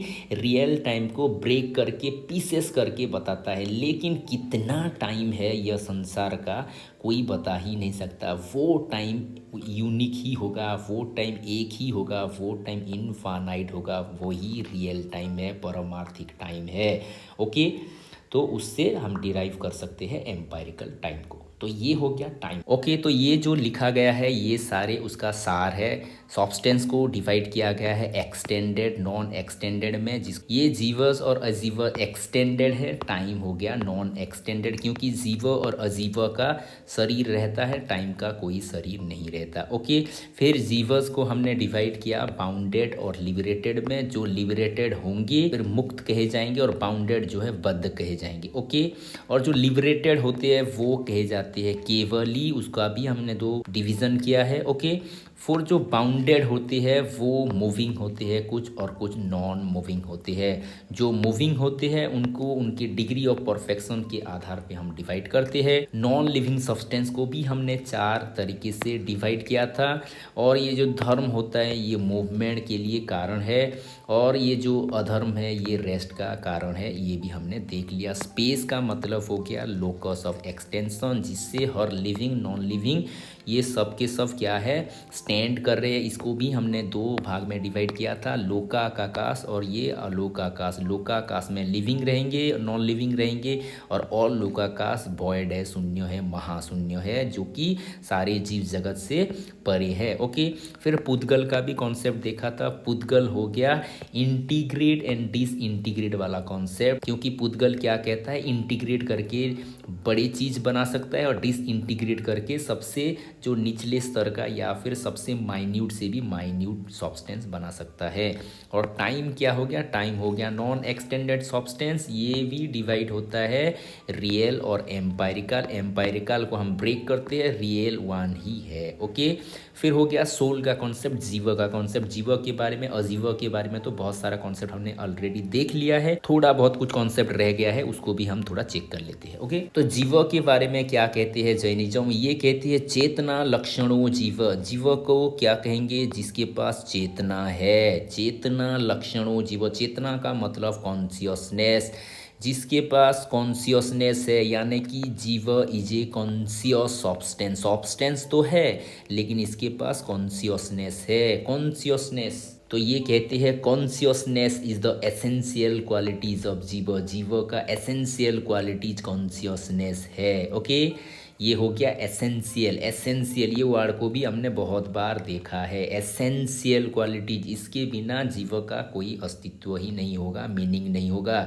जीव इटर्नल है और ये चेंज भी होता है। क्यों चेंज होता है, दो क्वालिटी हमने पहले भी डिस्कस किया है। क्यों चेंज होता है, क्योंकि इसके पास क्या है, पर्याय है, मूड है, एक्सीडेंटल कैरेक्टर है, इसीलिए ये चेंज होता रहता है। लेकिन ये इटर्नल भी है। क्यों इटर्नल है, क्योंकि इसके पास क्या है, गुण है, क्वालिटी है, परमानेंट कैरेक्टर है, इसीलिए ये इटर्नल है। Okay, it is different from body, ये शरीर से भिन्न है। यही वो करने वाला है, यही वो ज्ञाता है और यही वो एक्सपेरिएंट है। एक्सपेरिएंट यानी कि भोगता है, ये भोगने वाला है।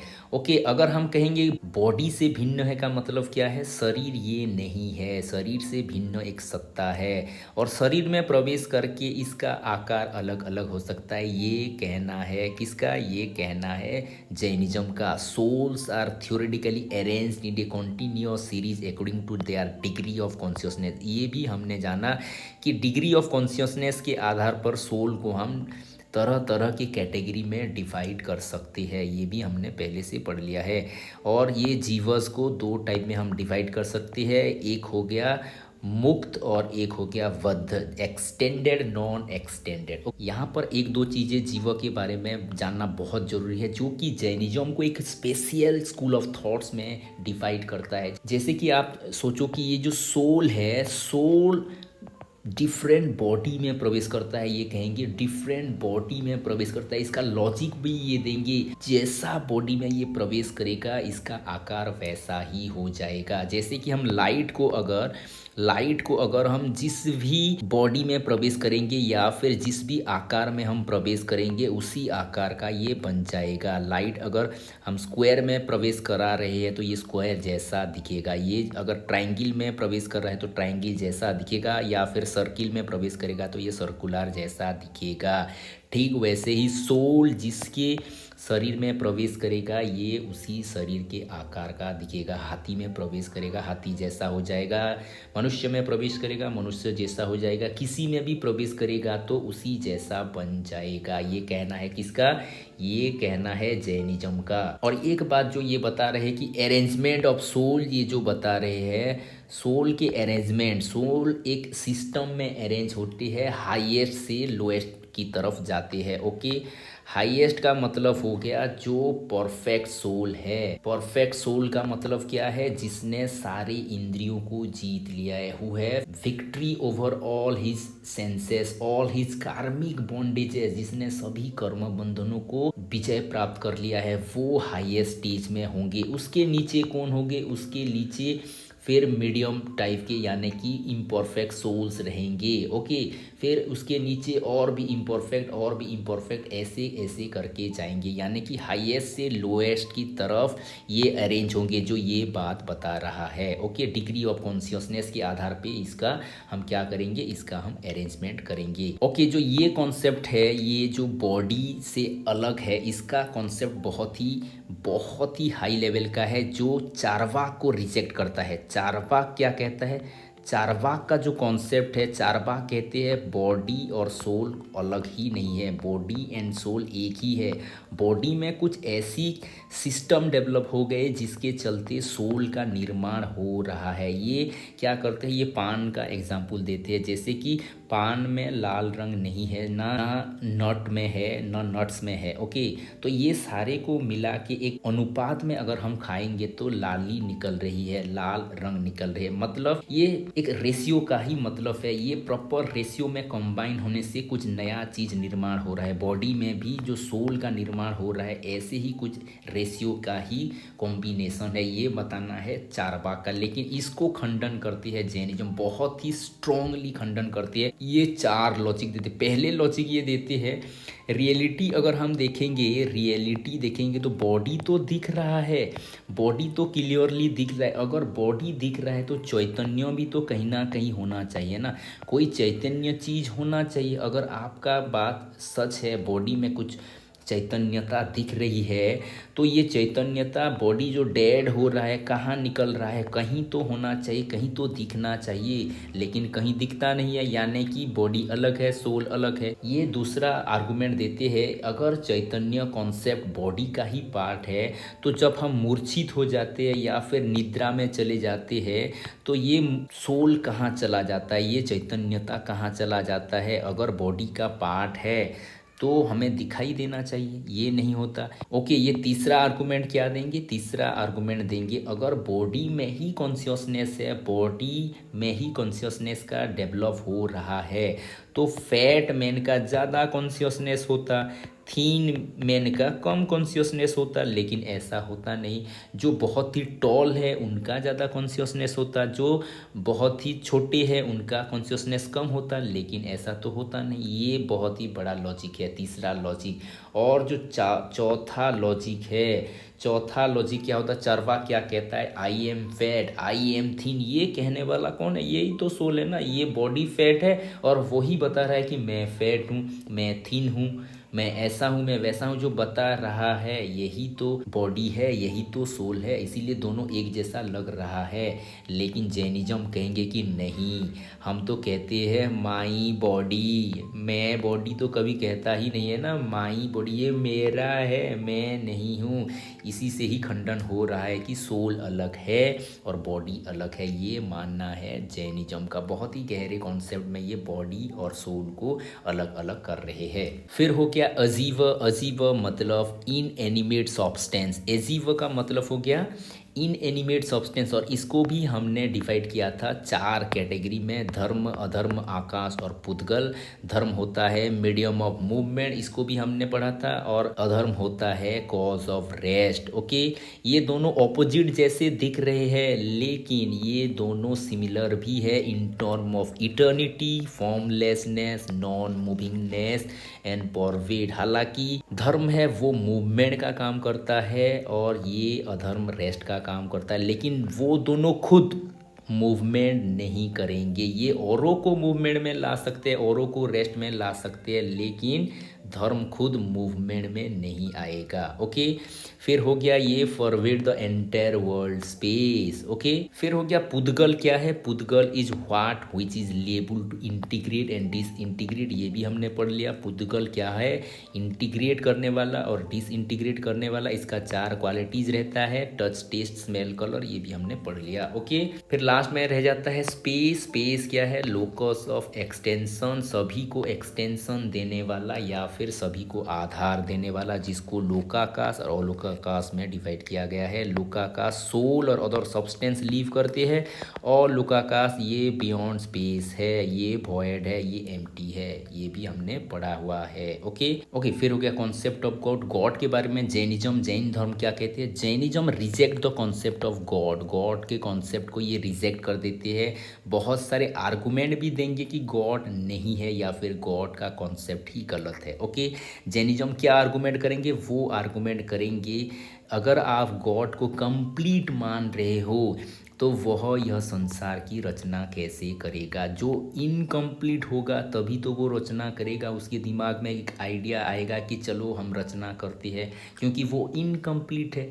तो गॉड अगर कंप्लीट होगा तो ये दुनिया का रचना कर ही नहीं सकता, दुनिया का रचता वो हो ही नहीं सकता। ओके, क्योंकि डिज़ायर क्या सूचित करता है, डिज़ायर एम्प्टीनेस की सूचित करता है। गॉड के मन में संकल्प आया, डिज़ायर आया, इच्छा आया, यानी कि वो कंप्लीट नहीं है। क्योंकि जो जैनिज्म फिलॉसफी कहता है जो कंप्लीट है वो सभी डिज़ायर से परे है, वो डिज़ायर को जीत लिया है, डिज़ायर से बहुत ही ऊपर उठ गया है, यानी कि उसमें कोई भी डिज़ायर आ ही नहीं सकता। तो ये गॉड का कॉन्सेप्ट क्या हो गया, खारज हो गया। फिर या ये क्या कहते हैं, ये तो ऐसे करके वो बहुत सारे लॉजिक देते हैं सो दैट वो गॉड को रिजेक्ट कर सके। ये और एक लॉजिक देते हैं, जैसे कि हम कहते हैं कोई कुछ रचना कर रहा है तो ये दो कारण से रचना होता है, या तो उसमें उसका स्वार्थ होगा, कुछ बनाने से अच्छा हो सकता है, ये हो सकता है, वो हो सकता है, ऐसा कुछ स्वार्थ होगा इसीलिए वो बना रहा है, या फिर बहुत ही करुणा का भाव होगा तो करुणा के भाव से निर्माण हो सकता है। ये लॉजिक देते हैं जैनिज्म, या तो स्वार्थ के बस हो सकता है या फिर करुणा के बस हो सकता है। स्वार्थ के बस होगा तो वो गॉड ही नहीं होगा, क्योंकि गॉड कभी स्वार्थी हो ही नहीं सकता। अगर आप करुणा की बात करोगे तो कहीं ना कहीं दुख है या फिर कोई ना कोई अनहैप्पीनेस है, तभी तो आप करुणा की बात कर रहे हो। तो ये भी नहीं हो सकता, क्योंकि सबसे पहले संसार में अगर भगवान है तो दुख हो ही नहीं सकता। दुख होने के लिए कुछ तो बाहर में होना चाहिए ना, तो पहले निर्माण अगर संसार का भगवान कर रहा है तो दुख पहले था, ऐसे हम कह ही नहीं सकते, टेकन फॉर ग्रांटेड के हिसाब से ले ही नहीं सकते। ये गॉड को क्या कर रहा है, ये गॉड को रिजेक्ट कर रहा है। ओके, फिर जो हम गॉड को एक और कॉन्सेप्ट कहते हैं ओमनीपोटेंट। ओमनीपोटेंट का मतलब क्या हो गया, सर्वशक्तिमान, वो सब कुछ कर सकता है, उसके मर्जी से सब कुछ होता है। ये जो कॉन्सेप्ट है इसको भी ये रिजेक्ट कर देती है, क्योंकि ये कहती है दैनंदिन जीवन में जो कि डे टू डे लाइफ में हम बहुत सारे कार्य कर रहे हैं, जैसे कि हम साइकिल चला रहे हैं, हम छोटे छोटे चीज़ों का निर्माण कर रहे हैं, हम मटका बना रहे हैं, हम चाय बना रहे हैं, हम भी तो निर्माण कर रहे हैं। लेकिन जो कह रहे हैं सर्वशक्तिमान ने उन्होंने ही यह संसार का रचना किया है, तो ये कॉन्सेप्ट क्या हो रहा है, ये कॉन्सेप्ट भाउलेट हो रहा है। तो ऐसे करके बहुत सारे उन्होंने लॉजिक दिया है कि there is no God. Okay, God का कॉन्सेप्ट नहीं है, लेकिन ये किसको मानते हैं, ये मानते हैं गॉड जैसा एक सिमिलर कॉन्सेप्ट, ये हो गया तीर्थंकरज का कॉन्सेप्ट। ये तीर्थंकर को मानते हैं, तीर्थंकर को पूछते हैं। ये तीर्थंकर चार कंप्लीटनेस से बने हुए हैं, उनके पास चार कंप्लीटनेस रहता है, जिसको ये कहते हैं फोर फोल्ड परफेक्शंस, जिसको कहा जाता है अनंत चतुष्टय। अनंत चतुष्टय मतलब ये चार परफेक्शंस सभी तीर्थंकरों के पास रहता है। 24 तीर्थंकर की बात किया जाता है, इनके पास रहता है इनफानाइट नॉलेज या कि अनंत ज्ञान, इनफानाइट फेथ यानी कि अनंत दर्शन, इनफानाइट पावर यानी कि अनंत शक्ति, और इनफानाइट ब्लिस यानी कि अनंत सुख। ये चारों अनंत चतुष्टय रहता है तीर्थंकरों के पास। ओके, फिर जैनिज्म बिलीव करता है पंच परमेष्टि के ऊपर, जो कि है 5 सुप्रीम बीइंग्स, 5 सबसे सर्वोच्च व्यक्ति कहे, सर्वोच्च पर्सनालिटी कहे, वो हो गए पंच परमेष्टि। और वो हो गए अरहत, हो गए सिद्ध, हो गए आचार्य, उपाध्याय और साधु। ओके, अरहत का मतलब ये हो गए वर्ल्ड टीचर्स। तो अरहत हो गए वर्ल्ड टीचर, सिद्ध हो गए लिबरेटेड सोल, आचार्य हो गए चीफ प्रिसेप्टर, और उपाध्याय हो गए प्रिसेप्टर, और साधु हो गए एस्केटिक। और इसके बारे में और डिटेल में जानेंगे जब टीचर के कैटेगरी जानेंगे। ओके, अरहत के कुछ क्वालिटीज़ जानेंगे, सिद्ध के, आचार्य के, उपाध्याय के, साधु के, ये सारों की भी कुछ कुछ क्वालिटीज़ हम लास्ट में जाके जानेंगे। ओके, फिर हो गया एपिस्टोमोलॉजिकल एस्पेक्ट, ज्ञान को ये किस रीति से देखते हैं। ओके, जैनिज्म ज़्यादातर 3 सोर्सेस को मानता है कि ये ज्ञान के सोर्सेस है, 3 मेन सोर्सेस, 3 प्रमाणस की ये बात करता है। ये हो गया परसेप्शन, इन्फ्रेंस और वर्बल टेस्टिमोनी। तो परसेप्शन का मतलब हो गया प्रत्यक्ष, इन्फ्रेंस का मतलब हो गया अनुमान, और ये हो गया शब्द प्रमाण। ओके, ये फिर बिलीव करते हैं नॉलेज 2 प्रकार के होते हैं, 2 फोल्ड क्लासिफिकेशन ऑफ नॉलेज। एक हो गया मेडिएट, जिसको कहा जाता है परोक्ष ज्ञान, और दूसरा हो गया इमीडिएट यानी कि अपरोक्ष ज्ञान। ओके, परोक्ष ज्ञान का मतलब हो गया मेडिएट नॉलेज, और ये इनडायरेक्ट नॉलेज है। ये ज़्यादातर इन्फ्रेंस के द्वारा या फिर वर्बल टेस्टिमोनी के द्वारा ही हम जान सकते हैं। इसको भी डिवाइड किया जाता है दो में, जिसको कहा जाता है मति ज्ञान और श्रुत ज्ञान। मति ज्ञान और श्रुत ज्ञान, मति का मतलब हो गया जो हम सेंसेस के द्वारा या फिर माइंड के द्वारा प्राप्त कर रहे हैं, वो ज्ञान हो गया मति ज्ञान। और श्रुत ज्ञान हो गया जो वर्ड और स्क्रिप्चर के द्वारा, वर्ड टेस्टिमोनी के द्वारा हमको पता चल रहा है। ओके, ये दोनों ज्ञान को कहा जाता है परोक्ष नॉलेज। ये हो गया सबसे लोएस्ट लेवल ऑफ नॉलेज। यहीं पर कुछ ना कुछ एरर भी रहता है, क्योंकि ये अलग लोगों की अनुभव है या फिर ये माइंड द्वारा इजाद हो रहा है, सेंस द्वारा इजाद हो रहा है। यहाँ पर कुछ एरर होने की भी संभावना है। लेकिन जो हाईएस्ट लेवल का नॉलेज है वो हो गया इमीडिएट नॉलेज, अपरोक्ष नॉलेज। ये डायरेक्ट नॉलेज है। और ये कैसे एक्वायर होता है? ये एक्स्ट्रा सेंसोरी परसेप्शन से एक्वायर होता है, बियॉन्ड सेंस एक्सपीरियंस है। ये सेंस के द्वारा नहीं, बियॉन्ड सेंस के द्वारा ये एक्सपीरियंस होता है। इसका 3 कैटेगरीज है, अवधि, मनः पर्याय और केवल ज्ञान। अवधि या फिर क्लैरवॉयंस का मतलब क्या है? ये उसी चीज़ों को देख पाएगा, जान पाएगा कि जो फिजिकल सेंसेस के बियॉन्ड है। यानी कि आप ऐसे कह सकते हो कि कोई चीज़ दूर में, अमेरिका में कोई चीज़ है, उसको आप यहाँ बैठ के देख पाओगे। Seeing things at A distance side, distance place. Okay, ये हो गया अवधि। क्लैरवॉयंस ऐसे भी है, क्लैरवॉयस भी एक है। ये हम अगर डिवाइड करेंगे, क्लायर वॉयस, क्लायर विजन। ओके, क्लायर विजन मतलब आप यहाँ बैठ के दूर की चीज़ों को देख पा रहे हो। क्लायर वॉयस का मतलब यहाँ बैठ के दूर के शब्द को भी सुन पाते हो। ये हो गया अवधि ज्ञान, बियॉन्ड सेंसेस। लेकिन उसके लिए बहुत बड़ी साधना करनी पड़ती है। दूसरा हो गया मनः पर्याय, इसको कहा जाता है टेलीपैथी। टेलीपैथी का मतलब आप औरों के थॉट्स को पढ़ पाएंगे, आप औरों के इमोशन को डायरेक्टली जान पाएंगे विदाउट एनी कम्युनिकेशन। आप बिना कम्युनिकेट किए हुए ही औरों को जान पाएंगे। ये हो गया टेलीपैथी। ये भी साइंस ने प्रूव किया है, ये भी साइंस ने प्रूव किया है कि ये सच्चाई है, रियल में है। फिर लास्ट में हो गया केवल ज्ञान या फिर ओमनी साइंस। ओमनी साइंस का मतलब हो गया ये सबसे हाईएस्ट लेवल का स्पिरिचुअल नॉलेज है, एब्सोल्यूट नॉलेज है। और ये किसको प्राप्त होता है? जो लिबरेटेड सोल है, जो केवली है, उनको ही प्राप्त होता है। इसीलिए इसका नाम भी है केवल ज्ञान। केवल प्राप्त करने वाले हो जाएंगे केवली। ओके, हाईएस्ट स्टेज ऑफ ज्ञान उनको प्राप्त है। तो जैनिज्म क्या बताता है? अवधि नॉलेज कैसे प्राप्त होगा, मनः पर्याय कैसे प्राप्त होगा और केवल ज्ञान कैसे प्राप्त होगा।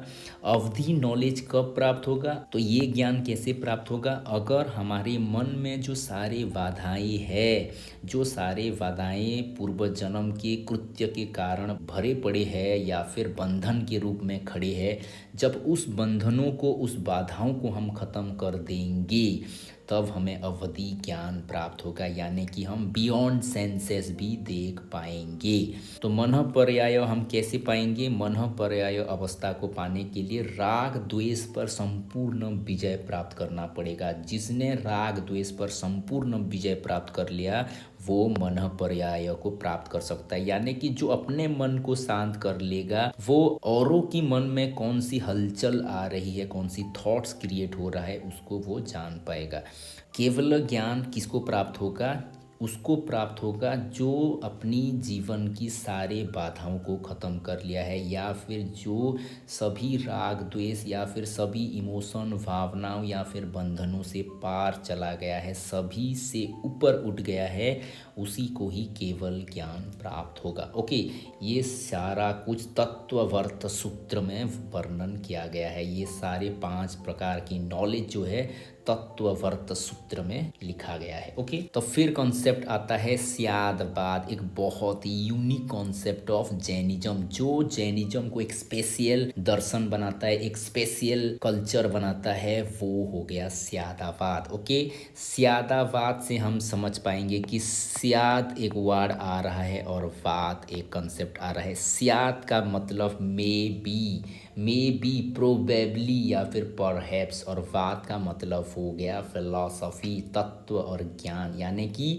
ये क्या कॉन्सेप्ट दे रहा है, ये प्रोबेबिलिटी की बात कर रहा है, ट्रूथ इज़ रिलेटिव की बात कर रहा है, यानी कि एवरी जजमेंट इज़ रिलेटिव की बात कर रहा है। जैसे कि 5 अंधों की बात किया जाता है, इनको हाथी पकड़ा दिया गया और उनको पूछा गया कि हाथी कैसा है। जो पूंछ को पकड़ा है वो बता रहा है कि हाथी रस्सी जैसा है, वो झूठ कह ही नहीं रहा है, जो वो अनुभव कर रहा है उसी के आधार पर वो बता रहा है। जो अंधे कान को पकड़े हुए हैं वो बता रहे हैं ये क्या है, ये एक सूप जैसा है, ओके, एक छलनी जैसा है, वो बता रहा है। जो पैर को पकड़ा हुआ है वो बता रहा है एक खंबा जैसा है। जिसने जिसको पकड़ा है, कोई पीठ को पकड़ा है वो बता रहा है ये एक वॉल जैसा है, बता रहा है। तो ये जो अंधे हैं उनका जो प्री सेट ऑफ बिलीव्स है, प्री एजॉप्शन है, उनके आधार पे ही वो क्या कर रहे हैं, वो जजमेंट दे रहे हैं। कोई गलत जजमेंट नहीं है, every judgement is right.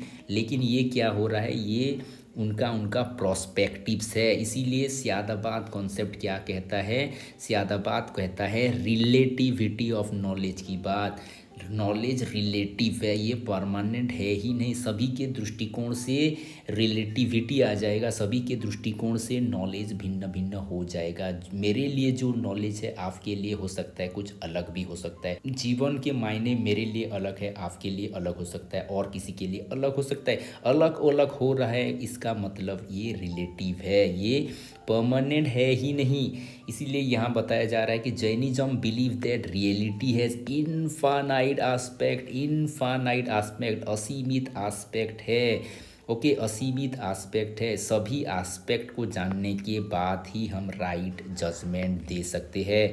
Right judgement के लिए सभी की एस्पेक्ट जानना बहुत ज़रूरी है। ओके, तो ये भी हमने देख लिया, story of blind man and elephant. तो यही कॉन्सेप्ट है, इसीलिए इसी कॉन्सेप्ट को लेके बाद में आएगा सीलर, एक बहुत ही बड़े दार्शनिक आएंगे सीलर, ओके, सीलर आएंगे जो कि प्रैग्माटिस्ट फिलोसोफर है, प्रैग्माटिस्ट फिलोसोफर।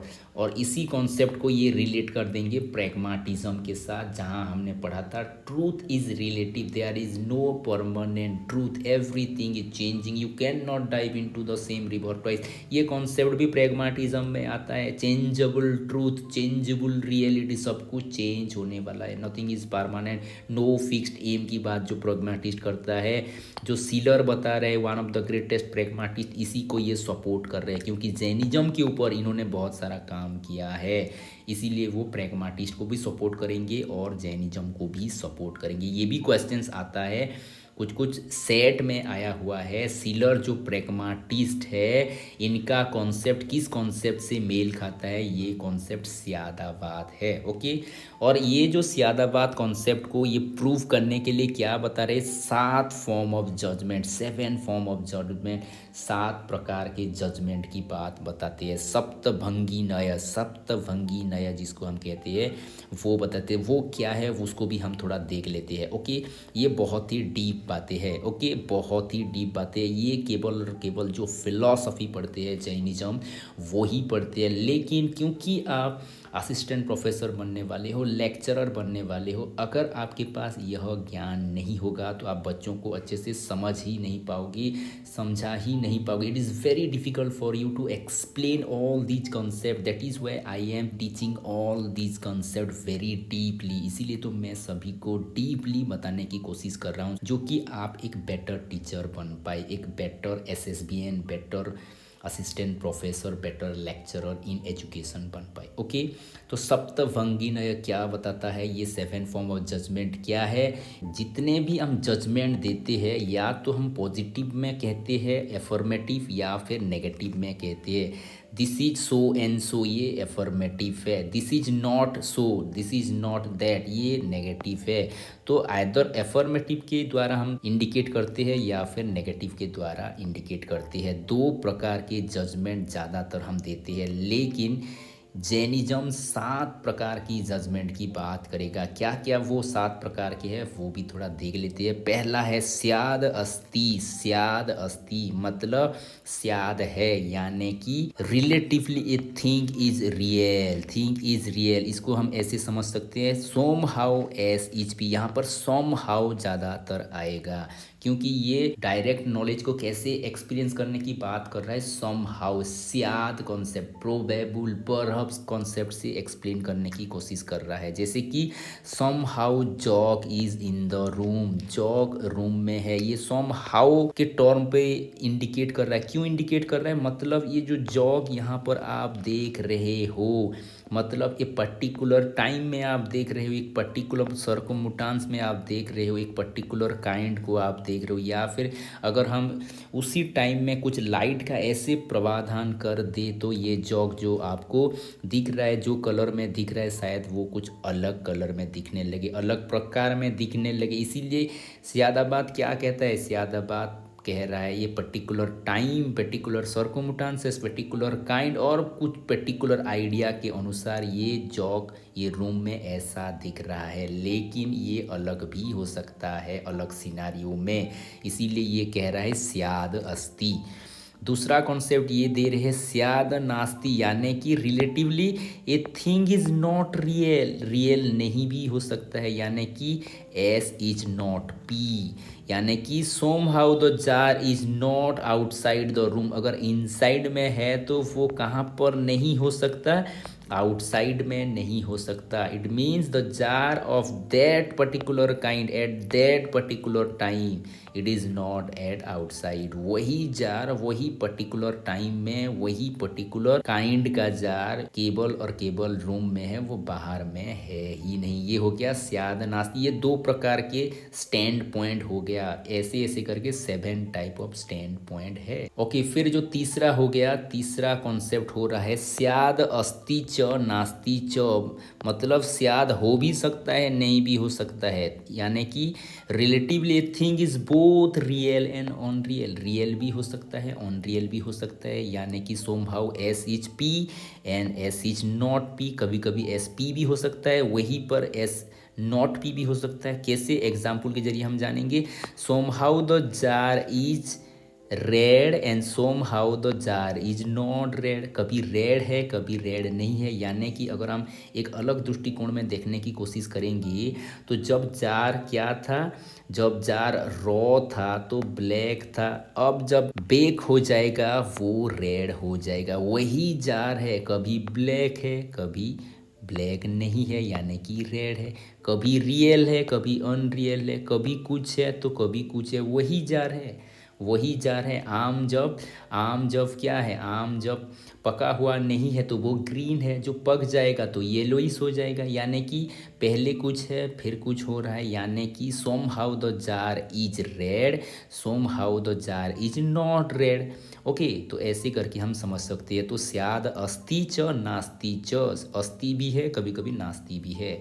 स्याद अव्यक्तम, अव्यक्त भी है, इनडेस्क्राइबेबल भी है। रिलेटिवली अ थिंग इज इनडेस्क्राइबेबल, यानी कि सोम हाउ एस इज इनडेस्क्राइबेबल। इनडेस्क्राइबेबल का मतलब क्या है? अगर आपको बताया जाए, जो अभी हमने ऊपर में पढ़ा कि जार कुछ कंडीशन में ब्लैक हो सकता है, कुछ कंडीशन में रेड हो सकता है। अगर आपको ऑनेस्टली पूछा जाए, ऑनेस्टली पूछा जाए कि सभी कंडीशन में जार का कलर क्या है, तो क्या आप बता पाओगे? सभी कंडीशन में आपको नहीं पूछा जा रहा है कि रॉ कंडीशन में कैसा है या फिर बेक कंडीशन में कैसा है। सभी कंडीशन में आप ना ब्लैक कह पाओगे ना रेड कह पाओगे ना कुछ अलग कलर कह पाओगे, यानी कि सभी कंडीशन में इसका व्याख्या किया ही नहीं जा सकता। It is इनडेस्क्राइबेबल। ओके, तो ये भी एक कॉन्सेप्ट है।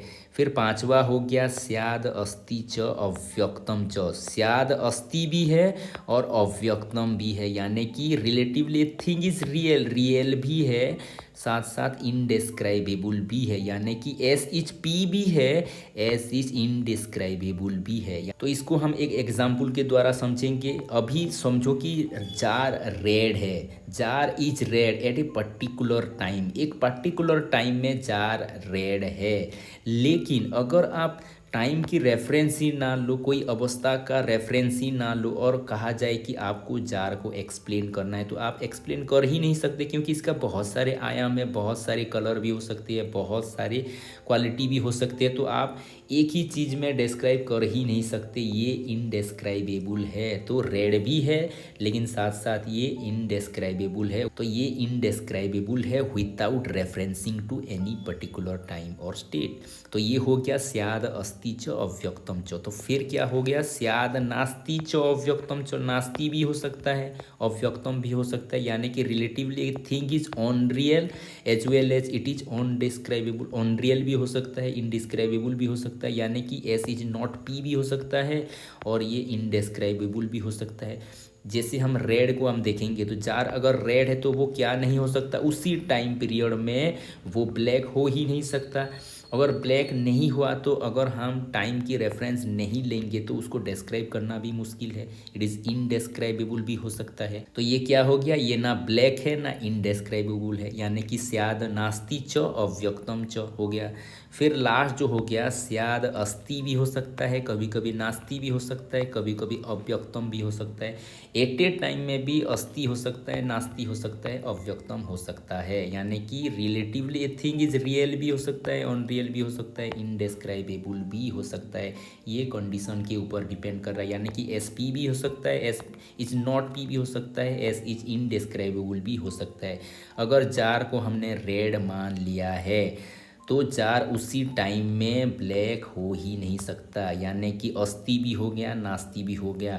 अगर टाइम का रेफरेंस ना ले तो ये डिस्क्राइबेबल भी नहीं होगा, यानी कि इनडिस्क्राइबेबल भी हो जाएगा, यानी कि ये क्या हो रहा है, अस्ति भी हो रहा है, नास्ति भी हो रहा है, अव्यक्तम भी हो रहा है। तो स्टैंड पॉइंट अलग अलग होने से क्या हो जाएगा, इसका भावार्थ चेंज हो जाएगा, इसका मतलब चेंज हो जाएगा, इसका अर्थ चेंज हो जाएगा, इसका देखने का नज़रिया चेंज हो जाएगा, यानी कि स्टैंड पॉइंट से ये अलग अलग होगा। ये कहना है स्यादवाद कॉन्सेप्ट का, ये बहुत ही गहरा कॉन्सेप्ट है। ये 7 प्रकार के जो जजमेंट है इसको कहा जाता है सप्तवंगिनय। ओके, ये भी बहुत ही फेमस कॉन्सेप्ट है। फिर हो गया एक्जियोलॉजिकल एस्पेक्ट, यानी कि मूल्य मीमांसा, एक्जियोलॉजिकल एस्पेक्ट। ओके, एक्जियोलॉजी में ये क्या कहेंगे, every knowledge in Jainism helps to maintain right conduct. Right conduct को मेंटेन करने की बात कहेगा, कौन कहेगा, ये एक्सियोलॉजिकल एस्पेक्ट कहेगा। तो राइट कंडक्ट, राइट फेथ हो गया, राइट नॉलेज हो गया, ये त्रिरत्न का कॉन्सेप्ट है, ये भी हम आगे जाके देखेंगे। ओके, लेकिन जो एक्सियोलॉजी बता रहा है कि राइट कंडक्ट को मेंटेन कैसे किया जा सकता है, राइट नॉलेज के द्वारा राइट कंडक्ट को मेंटेन किया जा सकता है। और सबसे बड़ी जो गोल है, सबसे बड़ी जो गोल है ये है सल्वेशन। और सल्वेशन पाने के लिए आपको क्या करना पड़ेगा, राइट कंडक्ट को एक्वायर करना पड़ेगा। Soul is inherently perfect, soul तो इनहेरेंटली परफेक्ट है ही। ओके, इनके पास इनफानाइट पोटेंशियल होता है, इनफानाइट नॉलेज होता है, इनफानाइट पावर्स होता है, इनफानाइट ब्लिस होता है। लेकिन ये जो बॉडी एक्वायर कर रहे हैं ये कर्मा बॉन्डेज के कारण क्या हो रहा है, ये इनफानाइट पोटेंशियल, नॉलेज, पावर और ब्लिस बाहर व्यक्त हो ही नहीं पा रहा है। ओके, ये कब अटेन होगा, जब सारे के सारे ऑब्स्टेकल रिमूव हो जाएंगे। और ये जो पास्ट कर्मास वगैरह है, ये पास्ट कर्मास के द्वारा ही हम क्या होते हैं, बॉर्न होते हैं। कौन से फैमिली में आना है ये भी हमारे कर्मा डिसाइड करता है। ये बहुत ही एक नया कॉन्सेप्ट जैनिज्म देता है। जैनिज्म कहता है 8 टाइप्स ऑफ कर्मास, जैसे कि एक गोत्र कर्मास हो गया। गोत्र कर्मा डिसाइड करता है कि आप कौन से फैमिली में बॉर्न करोगे।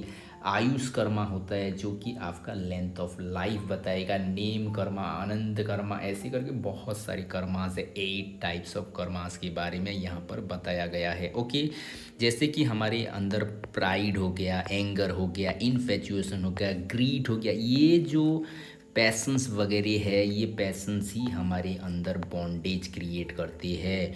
और बॉन्डेज ऑफ सोल क्यों हो रहा है, क्यों हो रहा है? कारण ये कर्मा और पुद्गल का ये कॉम्बिनेशन जो हो रहा है, एसोसिएशंस जो हो रहा है कर्मा और पुद्गल का, इसके चलते ही सोल बॉन्डेज में आ रहा है। पैशंस ही सबसे बड़ा कारण बताता है जैनिज्म। ओके, इसीलिए लिबरेशन पाने के लिए आपको क्या करना पड़ेगा? सोल को ये कर्मा मैटर से डिसोसिएट करना पड़ेगा, अलग करना पड़ेगा। ओके, और कंप्लीट डिसोसिएशन कब हो सकता है? जब आप ये संसार की इन्फ्लक्स को स्टॉप करोगे। Stopping the influx of new matter into the soul, okay, by destroying the matter that has enter in it. आप क्या करोगे? आप स्टॉप करोगे उस इन्फ्लक्स को, उस न्यू मैटर को जो सोल में प्रवेश कर रहा है, उसको डिस्ट्रॉय कर देने से आप लिबरेशन को पाओगे। ओके, तो स्टॉपेज ऑफ इन्फ्लक्स को कहा जाता है संवरा। ये भी क्वेश्चंस आया हुआ है। Stoppage of the influx of new matter into the soul is called है संवरा। ये भी क्वेश्चंस आया हुआ है, नेट में आया हुआ है। ओके, और destructions of matter that has already enter in it is called as निर्जरा। निर्जरा, जो मैटर ऑलरेडी हमारे अंदर घुस गया है, उसको जब हम डिस्ट्रक्ट करेंगे उसको कहा जाता है निर्जरा। ओके, निर्जरा कॉन्सेप्ट। तो फिर कॉन्सेप्ट आता है एक्सियोलॉजी में त्रिरत्नस का कॉन्सेप्ट आता है। त्रिरत्नस मतलब 3 डायमेंस ऑफ जैनिज्म, 3 डायमेंस ऑफ जैनिज्म, जिसको फॉलो करने से मोक्ष प्राप्त होगा। मोक्ष यानी कि कैवल्य प्राप्त होगा, यानी कि निर्वाण प्राप्त होगा। ओके, यहाँ पर कैवल्य शब्द यूज किया जाता है जैनिज्म में। ओके, निर्वाण शब्द रहता है बुद्धिज्म में। तो ये क्या है? राइट फेथ हो गया, राइट नॉलेज हो गया, राइट कंडक्ट हो गया। हम ऐसे करके याद करते हैं KFC। Okay, right faith, right knowledge and right conduct. Okay, right faith leads to right knowledge. जब तक आपके पास राइट फेथ होगा नहीं, आप राइट नॉलेज की तरफ जा नहीं सकते। राइट फेथ का मतलब है respect towards truth, respect towards tirthankaras.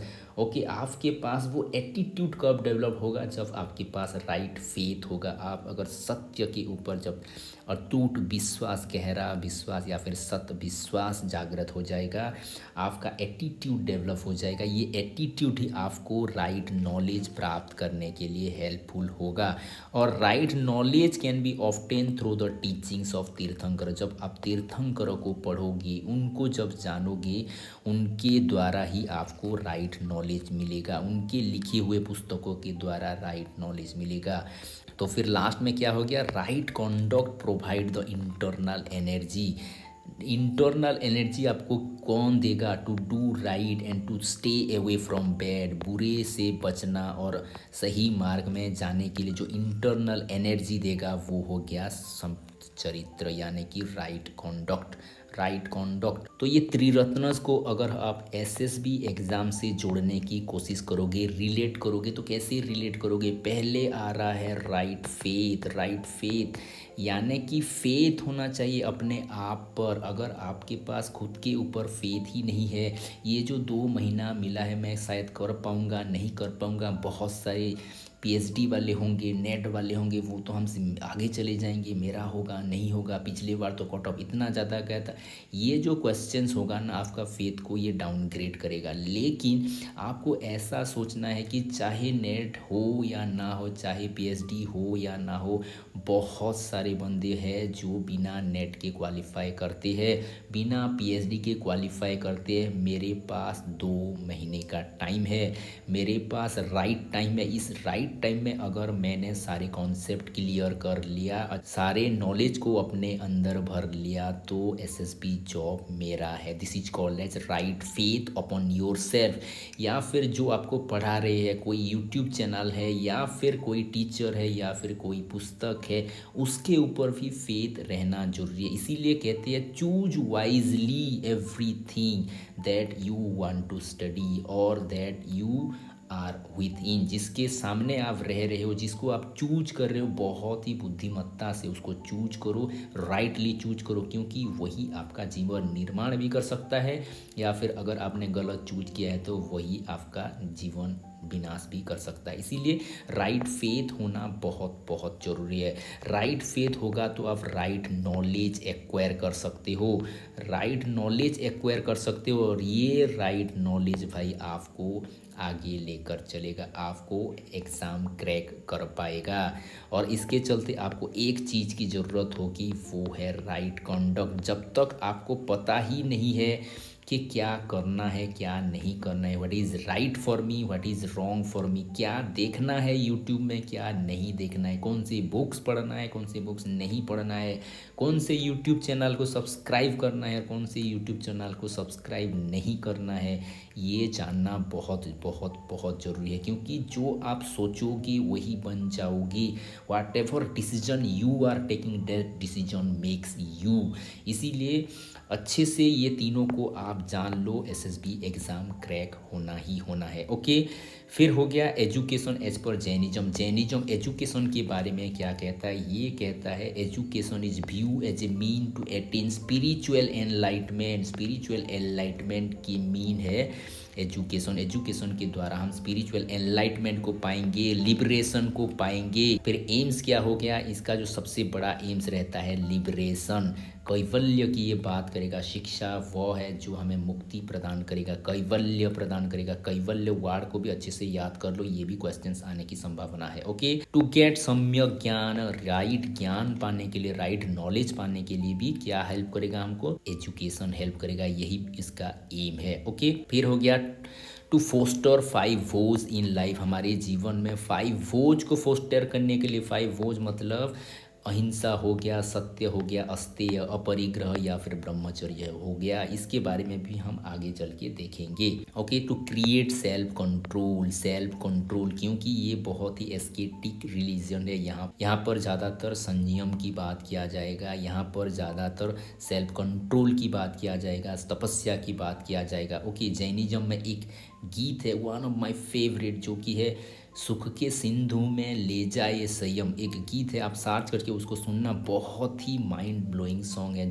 समर्पित समारोह रहता है यहाँ, बहुत ही बेहतरीन ढंग में इसको सेलिब्रेट किया जाता है। जो मॉन्कहुड लेने वाले हैं उनको एक बहुत ही बड़े भव्य समारोह किया जाता है और उनको दीक्षा दिया जाता है, दीक्षा दिया जाता है। वो वर्ल्डली लाइफ को त्याग करते हैं और ये फेस्टिवल है उनके लिए, बहुत ही बड़ा फेस्टिवल। और एक गीत के द्वारा एक मॉन्ग, जो मॉन्ग बनने वाले हैं, एक गृहस्थ, एक बालक जो मॉन्ग बनने वाला है, उसके जीवन को लेके ये गीत है। सुख के सिंधु में ले जाए संयम, पाप बरे जग से छुड़ाए संयम, ऐसे करके एक बहुत ही सुंदर गीत है। To develop right conduct, education का फिर एम है हमारे अंदर राइट कंडक्ट को डेवलप करना। ओके, करिकुलम, करिकुलम के बारे में ये कहती है कि करिकुलम किसके बेस्ड होना चाहिए, त्रिरत्न के बेस होना चाहिए, right faith, right knowledge and right conduct. ये स्पिरिचुअलिटी के ऊपर ज़्यादा फोकस करते हैं, मोरालिटी और त्रिविद्या। त्रिविद्या का मतलब हो गया लॉजिक, ग्रामर और सिद्धांत की ये बात करते हैं। ये इसके साथ साथ प्रैक्टिकल सब्जेक्ट की बात करती है, जैसे एस्ट्रोनॉमी हो गया, लॉ हो गया, पॉलिटिकल साइंस हो गया, प्रमाणस हो गया, ये सारे हो गए प्रैक्टिकल सब्जेक्ट, इसको भी पार्ट ऑफ करिकुलम ये कहते हैं। ओके, फिर हो गया मेथड ऑफ टीचिंग।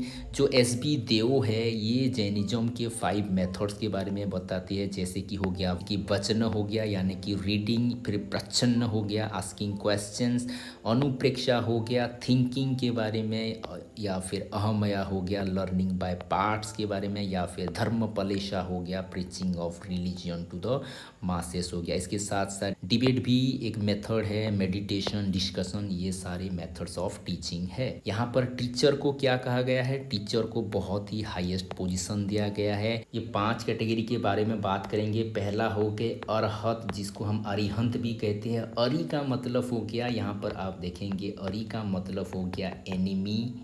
ओके, और हंत का मतलब हो गया किल। ओके, किल। तो अरहत का मतलब क्या हो गया, अरिहंत का मतलब या फिर अरहत का मतलब जो अरि को हंत करने वाला है या फिर एनिमी को किल करने वाला है, डिस्ट्रॉय करने वाला है। यानी कि ये कौन से एनिमीज़ की बात कर रहे हैं, ये कोई आउटसाइड एनिमीज़ की बात नहीं कर रहे, ये इंटरनल एनिमीज़ की बात कर रहे हैं। यानी कि जो मन में छुपे हुए काम, क्रोध, लोभ, मोह, अहंकार है, या फिर कोई भी जो बॉन्डेजेस है, सारे बॉन्डेजेस को जो जीत लेते हैं, विजय प्राप्त कर लेते लेते हैं या कि डिस्ट्रॉय कर लेते हैं, वही अरहत कहलाते हैं। ये सबसे हाईएस्ट स्टेज ऑफ गुरु है। गुरुओं का जो सबसे हाईएस्ट पद है, हम कह सकते हैं ये सबसे हाईएस्ट है। ओके, इसको हम कहते हैं पंच परमेष्टि।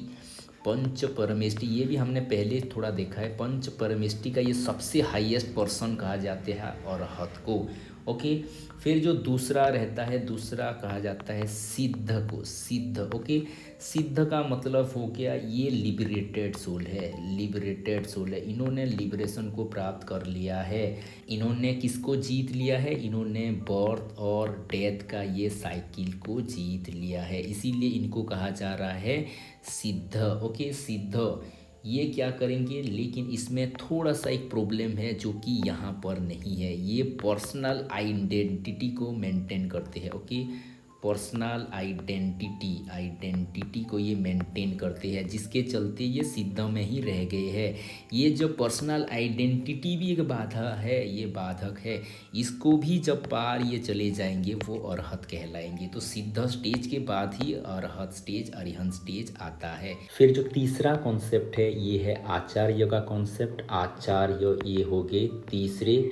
ओके, आचार्य का मतलब हो गया जैन मॉन्क्स जो होते हैं, Jain Monks. Okay, Jain Monks या फिर सेंट हम कह सकते हैं। सेंट जो है ये क्या होते हैं, ये स्पिरिचुअल हेड होते हैं। स्पिरिचुअल हेड होते हैं, कोई स्पिरिचुअल इंस्टीट्यूशन जो जैन स्पिरिचुअल इंस्टीट्यूशंस होते हैं वहाँ के स्पिरिचुअल हेड होते हैं। ये ऑर्गेनाइजेशन का हो गया या फिर इंस्टीट्यूशन का हो गया, ये स्पिरिचुअल हेड होते हैं और ये बहुत ही स्ट्रिक्ट रूल को फॉलो करते हैं। स्ट्रिक्ट रूल को, ये हो गए आचार्य। फिर जो चौथा है, चौथा कॉन्सेप्ट रहता है। ओके, चौथा कॉन्सेप्ट होता है उपाध्याय का। ओके, उपाध्याय।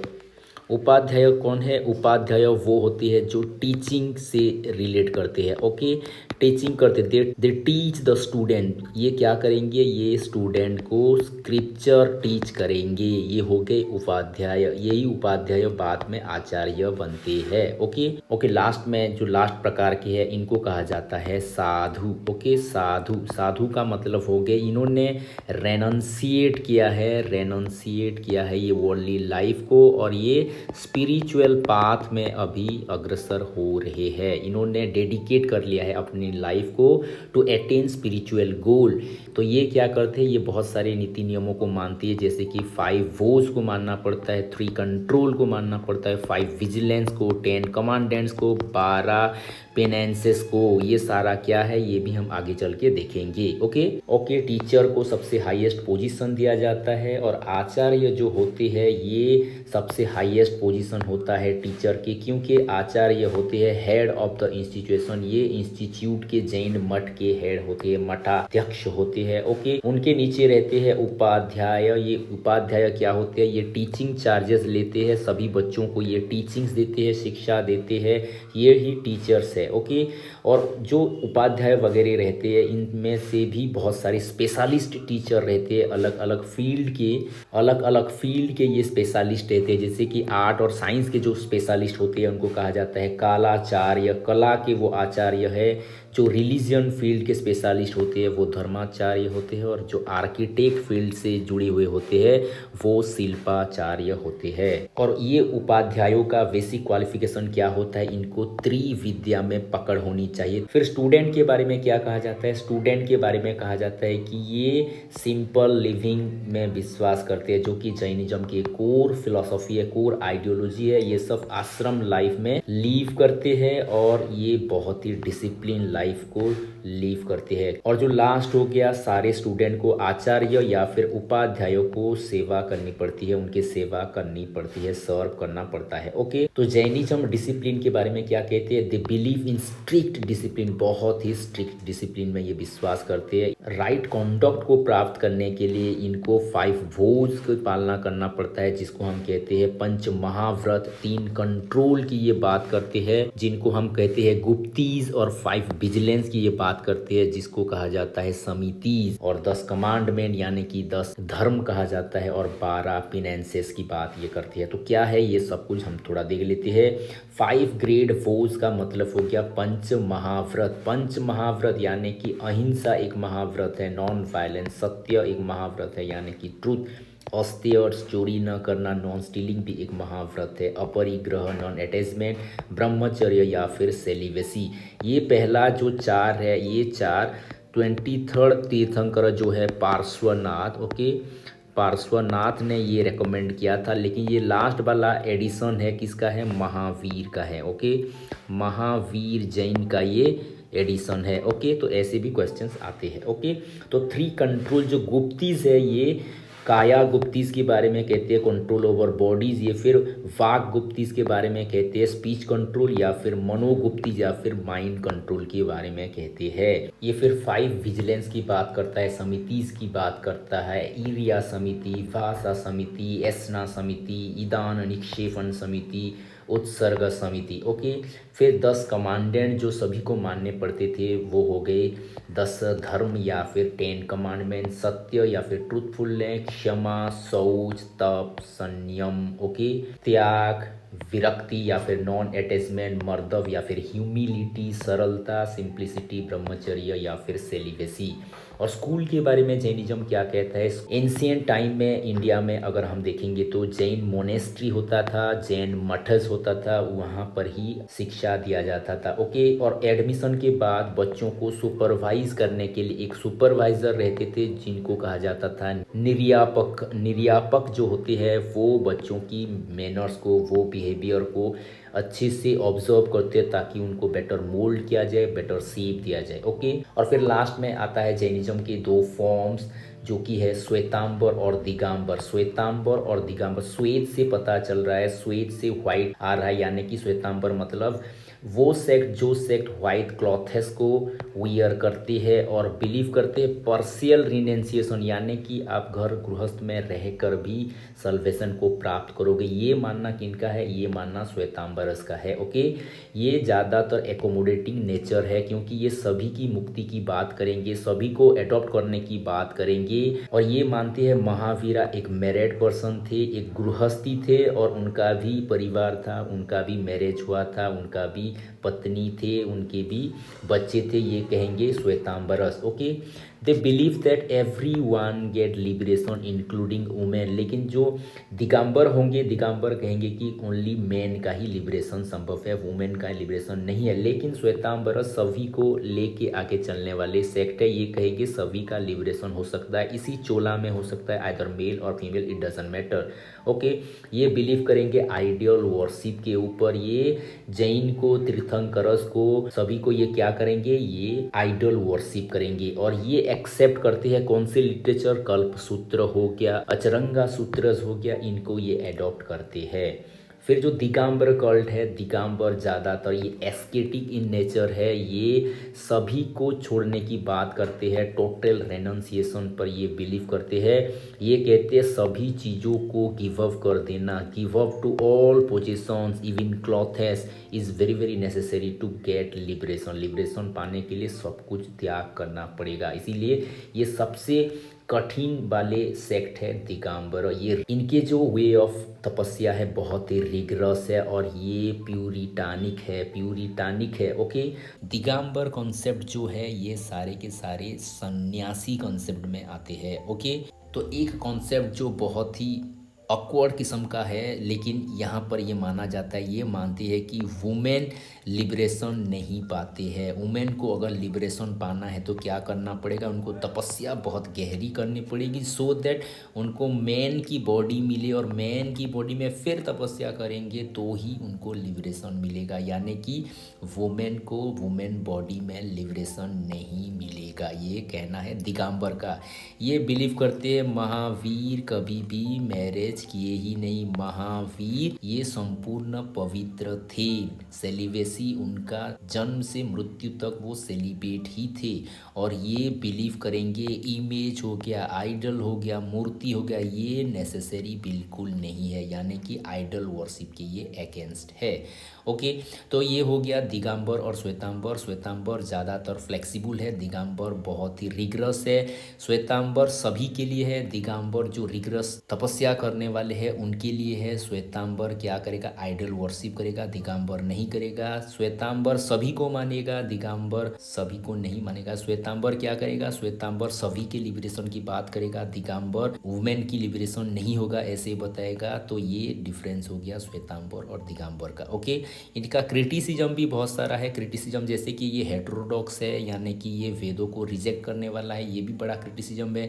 ये गॉड को भी नहीं मानते, ये भी बड़ा क्रिटिसिज्म है। और ये बहुत ही एक्सट्रीम एस्केटिक इन नेचर, ऐसे कहा जाता है कि ये इतने अहिंसावादी है कि ये बहुत ही एक्सट्रीम लेवल की अहिंसा की बात करते हैं। जब हम उनके टेक्स्ट को पढ़ते हैं, उनके आइडियोलॉजी को जानते हैं, बहुत ही हैरान लगता है कि इतने ज़्यादा एस्केटिक नेचर बहुत ही मुश्किल है ये करना। Okay, Digambar does not believe in salvation of women, ये भी एक नेगेटिविटी है, क्योंकि ये वुमेन को क्या कह रहे हैं, ये वुमेन को कह रहे आप सल्वेशन को पाओगे ही नहीं। कौन सा सेक्ट, दिगंबर सेक्ट कह रहा है। ओके, और एक हो रहा है difficult to obey non violence all the time at all the situation, ये बहुत ही कठिन मार्ग है। ओके, बहुत ही कठिन है, इसीलिए तो ये हो रहा है most individualistic philosophy, individualistic philosophy है ये। ओके, तो कुछ एमसीक्यू भी देख लेते हैं जो कि एग्जाम पॉइंट ऑफ व्यू से वेरी वेरी इंपॉर्टेंट है। तो पहला क्वेश्चन है,